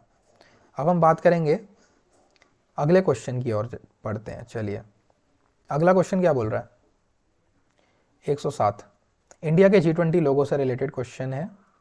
इसमें लोगों में लोटस है और 7 पेटल्स हैं, ठीक है। उसके बाद 7 पेटल्स जो हैं वो 7 कॉन्टिनेंट्स को रिप्रेजेंट करती हैं। दोनों ऑप्शन करेक्ट हैं इसके, बोथ 1 and 2 आर करेक्ट, ठीक है, इसी तरीके से है ये। अगला क्वेश्चन है खरीदादार। खरीदादार जो है किसको बोला जाता था? ये बेसिकली एक ऑफिसर होता था जो कि अकाउंट्स के रिकॉर्ड्स को कीप करता था, ठीक है, मतलब अकाउंटेंट आप मान सकते हैं इन शॉर्ट, ठीक है, अकाउंटेंट आप बोल सकते हैं, अकाउंट्स ऑफिसर बोल सकते हैं खरीदार को। अगला क्वेश्चन है 109वां क्वेश्चन। इसमें पूछा गया है कि किसने, इनमें से 4 ऑप्शन दिए हुए हैं, इनमें से किसने 300 वॉल्यूम जो संस्कृत बुक थी उसको जो फिरोज तुगलक ने कलेक्ट करी थी, फिरोज शाह तुगलक ने उसको नगर कोर्ट के कैंपेन में कन्वर्ट किया था अजीजुद्दीन खान ने उसको कन्वर्ट किया था, ओके, इसने कन्वर्ट किया था। ज्वालामुखी टेम्पल लाइब्रेरी से ये किताबें ली गई थी, 300 वॉल्यूम्स ली गई थी, ठीक है। अगला क्वेश्चन आया हमारा एनवायरनमेंट से रिलेटेड, बायोडाइवर्सिटी से रिलेटेड। ये पूछा गया biological oxygen demand. Biological oxygen demand एक स्टैंडर्ड क्राइटेरिया है, किस चीज़ से रिलेटेड है? ये ऑक्सीजन के लेवल को कंप्यूट करता है, कैलकुलेट करता है। तो इसका करेक्ट आंसर है बेसिकली ऑक्सीजन लेवल के थ्रू ये पॉल्यूशन को वो करता है, क्या बोलते हैं, ऑक्सीजन को तो करेगा बट ऑक्सीजन लेवल से हमें क्या चाहिए, ऑक्सीजन से हम देखेंगे कि पॉल्यूशन एस से उसका पॉल्यूशन स्टेटस देखेंगे पानी का, ठीक है ना। बायोलॉजिकल ऑक्सीजन डिमांड वही होती है कि कितनी ऑक्सीजन चाहिए बैक्टीरिया को ऑर्गेनिक वेस्ट को डिकम्पोज करने के लिए। जितनी ज़्यादा उसको डिमांड चाहिए ऑक्सीजन की उतनी ज़्यादा पॉल्यूटेड ये पानी माना जाता है। अगला क्वेश्चन है यूनियन फाइनेंस कमीशन से रिलेटेड। इनमें से कौन सी स्टेटमेंट करेक्ट है? फाइनेंस कमीशन में एक चेयरमैन होता है और 6 मेंबर होते हैं। ये अपनी रिपोर्ट नीति आयोग को सबमिट करता है। तो इसमें जो करेक्ट रहेगा एक भी इसमें से करेक्ट नहीं है, क्योंकि पहली बात तो ये प्रेसिडेंट को देगा रिपोर्ट, अपनी प्रेसिडेंट को रिपोर्ट देगा और इसमें एक चेयरमैन रहेगा और 4 मेंबर रहेंगे, सिर्फ 4 मेंबर रहेंगे, ठीक है ना। अगला क्वेश्चन है 112, female regiment, name of the female regiment constituted by the Azad Hind Fauj by Netaji Subhash Chandra Bose. कौन सी वो थी जो इन्होंने बनाई थी? रानी झांसी रेजिमेंट इन्होंने बेसिकली बनाई थी। ओके, अगला क्वेश्चन है, टारगेट ईयर बताना है हमें पॉपुलेशन स्टेबिलिटी का, इंडिया ने जो फिक्स किया है 2070, 2070 साल जो है वो पॉपुलेशन स्टेबिलिटी के लिए सेट किया गया है। अगला क्वेश्चन है क्वेश्चन नंबर 114, 114, या इसमें दिया हुआ Tamil Nadu coast remains dry during the south west monsoon season, और इसका रीजन दिया, Tamil Nadu coast is situated parallel to the bay of Bengal branch of the south west monsoon and it lies in the rain shadow area of the Arabian sea branch of the south west monsoon during the monsoon season. तो इसमें बताना है क्या correct है। तो इसमें correct रहेगा option number B, ये भी करेक्ट, दोनों स्टेटमेंट करेक्ट भी हैं और आर इसका करेक्ट एक्सप्लेनेशन भी है। अगला क्वेश्चन है कि इनमें से कौन सी स्टेटमेंट करेक्ट है। 115वां क्वेश्चन, ये बोल रहा है Ramganga joins river Ganga at Kannauj. देखिए दोबारा ड्रेनेज सिस्टम से आया क्वेश्चन। रामगंगा गंगा को कन्नौज में मिलती है, रिवर बेटवा यमुना से मिलती है प्रयागराज के पास, ठीक है। तो 115 का डी हो गया, ऑप्शन 1 करेक्ट है। 116 हो गया, as per the social progress indicator index release in December 2022 दिसंबर का क्वेश्चन है, सोशल प्रोग्रेस इंडिकेटर से रिलेटेड। इनमें से कौन सी टॉप 3 पोजीशंस जो हैं हाई सोशल प्रोग्रेस में रही हैं टायर 1 में, टायर 1 सिटीज़ के लिए सोशल प्रोग्रेस इंडिकेटर? तो 116 का करेक्ट आंसर है पौंडीचेरी, लक्षद्वीप एंड गोवा। छोटे स्टेट्स हैं, यूनियन टेरिटरीज हैं जो टायर 1 में टॉप पर रहे हैं सोशल प्रोग्रेस इंडिकेटर से रिलेटेड। अगला क्वेश्चन है 117, एजेंडा 21 रियो समिट का 1992, ये सस्टेनेबल डेवलपमेंट से रिलेटेड है। भाई तीसरा क्वेश्चन है सस्टेनेबल डेवलपमेंट वाला, कमाल है मतलब। अगला क्वेश्चन 118वां क्वेश्चन है, trophic levels are formed by organisms linked in the food chain. Food chain में जो ऑर्गेनिज्म लिंक्ड होते हैं वो ट्रॉपिक लेवल्स उससे ही बनाई जाती हैं। अगला क्वेश्चन है 119, इनमें से कौन सा following proved charges the finance minister Nadhim Zahawi was sacked from the government. ये करंट अफेयर का क्वेश्चन है, फरवरी 2023 का। ब्रिटिश पीएम ऋषि सुनक ने एक फाइनेंस मिनिस्टर, उसका जो फाइनेंस मिनिस्टर था उसको गवर्नमेंट से निकाल दिया गया, सैक कर दिया। तो इसका करेक्ट आंसर है, मतलब उसका क्या रीज़न था, क्या चार्जेस उस पर प्रूव हुए थे। तो इसका जो आंसर रहेगा वो रहेगा आई थिंक 119, हाँ टैक्स का स्कैंडल रहेगा एक। ओके, टैक्स स्कैंडल इसका रीज़न है। उसके बाद अगला क्वेश्चन है Chandraprabha wild life sanctuary, UP से रिलेटेड है, direct typical question of UP. Chandraprabha wild life sanctuary कहाँ पर है? तो ये चंदौली डिस्ट्रिक्ट में है। ओके, ये है चंदौली डिस्ट्रिक्ट में, ठीक है। अगला क्वेश्चन है डेजर्ट ड्वेलिंग एनिमल्स को हम क्या बोलते हैं? हम बोलते हैं आर्बोरियल एनिमल्स, आर्बोरियल एनिमल्स। अगला question attorney general of India से रिलेटेड है, पॉलिटी का क्वेश्चन है। A person is appointed to be the attorney general who is qualified to be a जज ऑफ द सुप्रीम कोर्ट, ठीक है, ठीक है। उसके बाद अगला क्वेश्चन है अटॉर्नी जनरल, अगला पॉइंट है कि attorney general can be removed through the same process as the जजेस ऑफ द सुप्रीम कोर्ट। ये पॉइंट गलत है, ये पॉइंट करेक्ट है। उसको रिमूव करने का तरीका सुप्रीम कोर्ट के जज के वो नहीं होता, ये बेसिकली प्रेसिडेंट जब चाहे उसको रिमूव कर सकता है, प्रेसिडेंट के हाथ में होता है। ऐसा कुछ जज वाला नहीं होता कि भाई इम्पीचमेंट हो रही है, ऐसा नहीं होता, ठीक है। सो प्रेसिडेंट के प्लेजर में वो काम करता है एक तरह से, ठीक है। ऑप्शन 1 करेक्ट है इसका। अगला क्वेश्चन 123, स्टेटमेंट दी हुई है 12 चीता साउथ अफ्रीका से लाए गए हैं। करंट अफेयर का क्वेश्चन है भाई, करंट अफेयर का क्वेश्चन। 12 चीताओं को फरवरी 2023 में लाया गया साउथ अफ्रीका से इंडिया में, और चीता की पॉपुलेशन को रिस्टोर करना कंसिडर की जा रही है प्रायोरिटी, इंडिया ने ऐसी कंसिडर करी है। हाँ, तो ये पॉइंट करेक्ट है, दोनों ही करेक्ट हैं। 12 चीता लाए गए हैं इंडिया में और इनको एक प्रायोरिटी रखी है इन्होंने कि इंडिया में हम चीता की पॉपुलेशन को रिवाइव कर सकें, रिस्टोर कर सकें। 124वां क्वेश्चन क्या बोल रहा है? सुदर्शन प्रहार आर्मी एक्सरसाइज, करंट अफेयर का क्वेश्चन है ये भी। सुदर्शन प्रहार आर्मी एक्सरसाइज दिसंबर 2022 में हुई है, कौन से स्टेट में हुई है?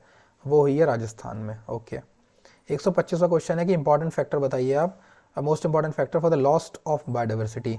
तो डिस्ट्रक्शन ऑफ नेचुरल हैबिटेट, आप कोई भी रीज़न देखेंगे आप हैबिटेट का लॉस ही एक मेजर कारण है, और एंथ्रोपोलॉजिकल कॉज में ही आता है, ह्यूमन मैन मेड कॉजेज में, जिससे कि बायोडाइवर्सिटी लॉस हो रही है। 126वां क्वेश्चन है कि assertion में दिया हुआ है president can recommend to the parliament to change the boundary of any state after seeking views of the concerned legislature of that state on the subject within specified time. Specified time के अंदर ही legislature से वो views ले सकता है, okay और ऐसा रिकमेंडरी नहीं है प्रेसिडेंट के लिए to accept the proposal of the concern state legislature. हाँ ये पॉइंट तो करेक्ट है। और क्या बोलते हैं, not mandatory for the president, हाँ प्रेसिडेंट के लिए मैंडेटरी नहीं है कि स्टेट लेजिस्लेचर के प्रपोजल को वो एक्सेप्ट ही करे, ठीक है।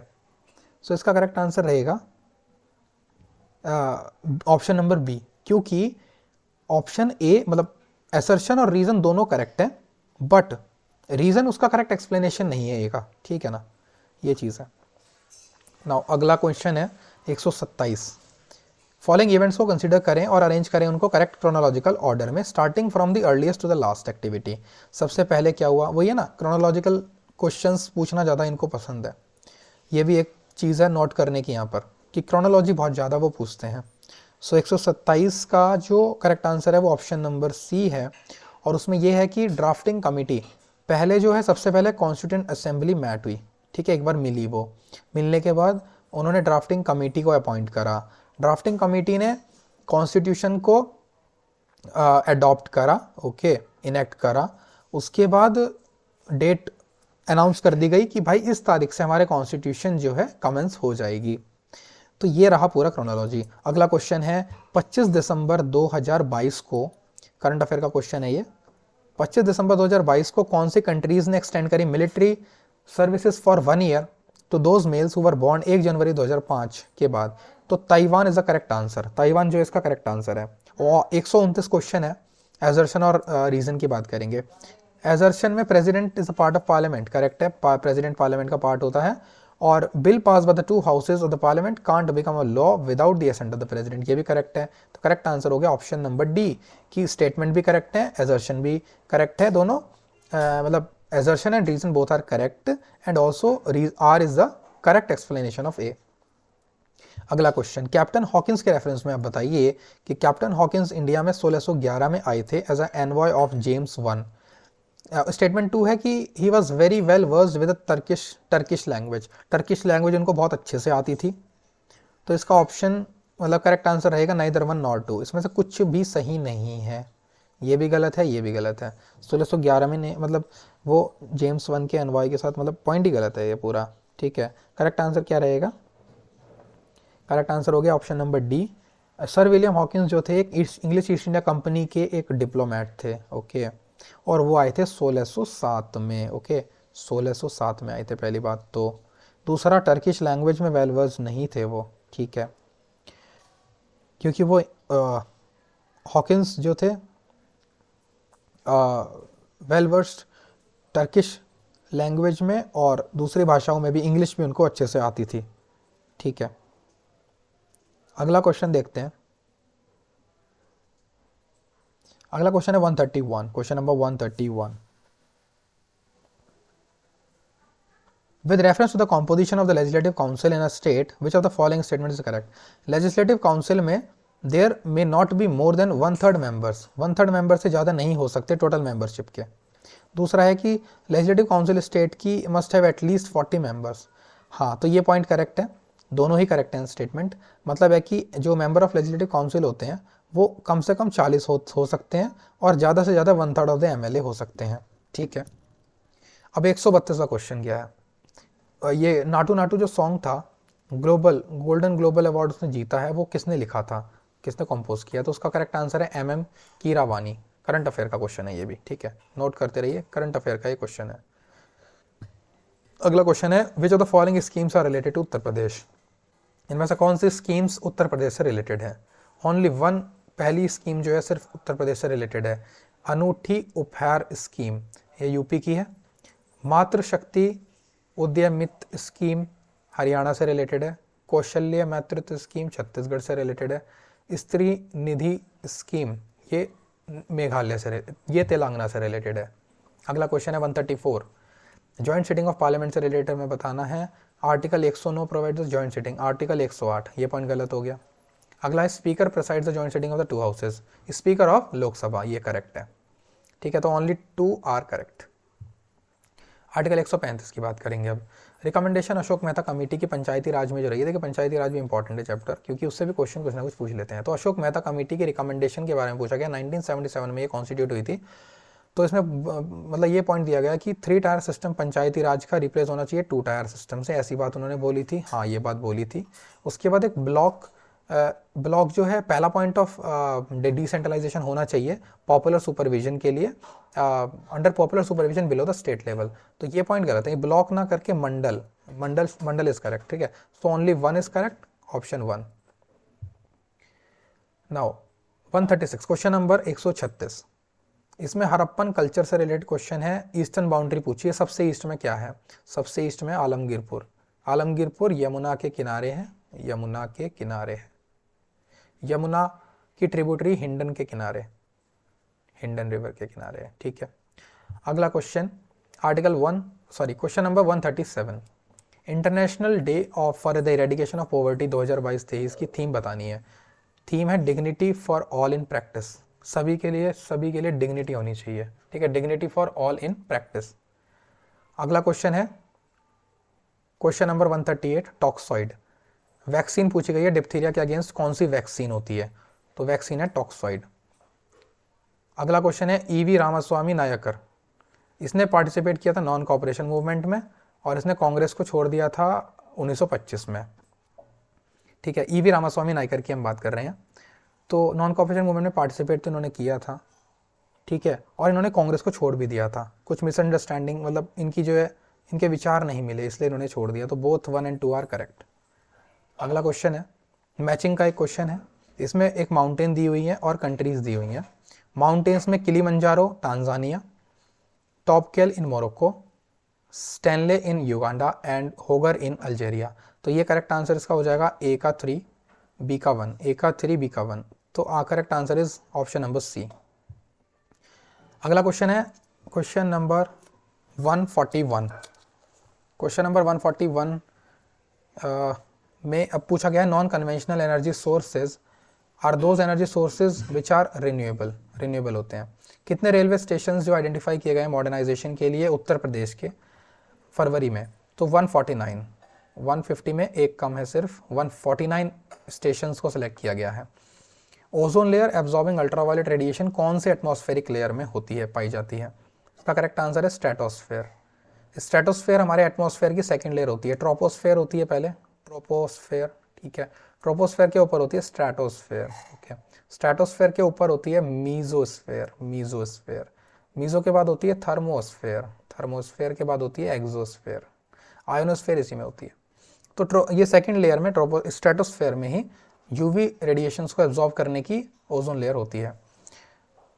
कि अब पूछा गया अगला question 144th question, what cause the wind to deflect towards left in the southern hemisphere? So Coriolis force ही वो रीजन है जिसकी वजह से विंड डिफ्लेक्ट होती है either left or right direction में। उसके बाद अगला क्वेश्चन है 145th question, main objective of Janani Suraksha Yojana. जननी सुरक्षा योजना का मेन ऑब्जेक्टिव पूछा गया है reduction in the maternal and neonatal mortality rate. So this is the correct answer. अगला क्वेश्चन है question number 146, PM Gati Shakti scheme. PM Gati Shakti scheme के रेफरेंस में बताना है कि ये एक नेशनल प्लान लॉन्च किया गया 2022 में। एंड दूसरा पूछा गया है कि मतलब दूसरा पॉइंट बताया गया है कि PM Gati Shakti scheme pertains to 7 engines, 7 engine है इसमें, road, railway, airport, ports, mass transport, waterways and logistics infrastructure. NIP aligned है with the PM Gati Shakti framework. तो ये पॉइंट देखिए बिल्कुल करेक्ट है, लेकिन ये पॉइंट गलत है क्योंकि जो पीएम गति शक्ति है वो 2021 में लॉन्च करी गई है, 2021 में, ठीक है। So option 2 is correct. Question number 147, पुराण के रेफरेंस में हमें बताना होगा कि कौन सा स्टेटमेंट करेक्ट है। 147 पुराण के रेफरेंस में बताएंगे बोथ 1 और 2 are correct. Purana Mauryan dynasty found हुई थी विष्णु पुराण, मतलब रेफरेंस जो मिल रहा है हमें मौर्यन डायनेस्टी का विष्णु पुराण में, और वायु पुराण में हमें गुप्ता के गवर्नेंस के बारे में पता चल रहा है, ठीक है ना। तो ये पुराण थे अलग अलग। उसके बाद आता है question number 148, following pairs correctly match हमें बतानी है, school of thought and proponent. देखिए आर्ट एंड कल्चर का तो मुझे एक क्वेश्चन ही दिख रहा है जो आप नितिन सिंघानिया बुक से देखेंगे तो इतना कुछ ज़्यादा मज़ा नहीं है, मतलब फ़ायदा नहीं है उससे पढ़ने का, ठीक है ना। कुछ कुछ देख सकते हैं आप किस टाइप के क्वेश्चंस पूछे जा रहे हैं आर्ट एंड कल्चर से। स्कूल ऑफ थॉट का एक क्वेश्चन दिखा मुझे अभी तक जो नितिन सिंघानिया से आप टैकल कर सकते हैं इजीली। तो न्याय, इसके जगह आप क्लास 11th की फाइन आर्ट्स की बुक भी करेंगे तो भी सही रहेगा। Fine arts class 11th NCERT, class 11th NCERT, ठीक है। तो इसका करेक्ट आंसर मतलब करेक्टली मैच है न्याय। न्याय के फाउंडर थे गौतमा, ठीक है। उसके बाद है 149 question, Mount Newman. Mount Newman कौन से मिनरल के लिए फेमस है? देखिए वर्ल्ड ज्योग्राफी का क्वेश्चन है और इसमें पूछा है कौन मतलब ये जगह कौन से मिनरल के लिए फेमस है। तो इसका करेक्ट आंसर है आयरन ओर। आयरन ओर है और ये आपके ऑस्ट्रेलिया में पाई जाती है। न्यूमैन जो है ना ऑस्ट्रेलिया में है, ठीक है ना, ऑस्ट्रेलिया। अगला क्वेश्चन है 150th क्वेश्चन, किसने स्पेयर बुक लिखी है? स्पेयर बुक लिखी है प्रिंस हैरी ने। प्रिंस हैरी ने लिखी है और 2023 में ये रिलीज हुई है। ओके 2023 करंट अफेयर का ये क्वेश्चन है, प्रिंस हैरी ने ये बुक लिखी है। Okay so that's all in this video.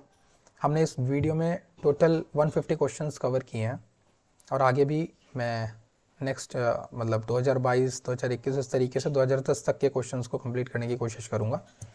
So you can subscribe to this channel. Thank you.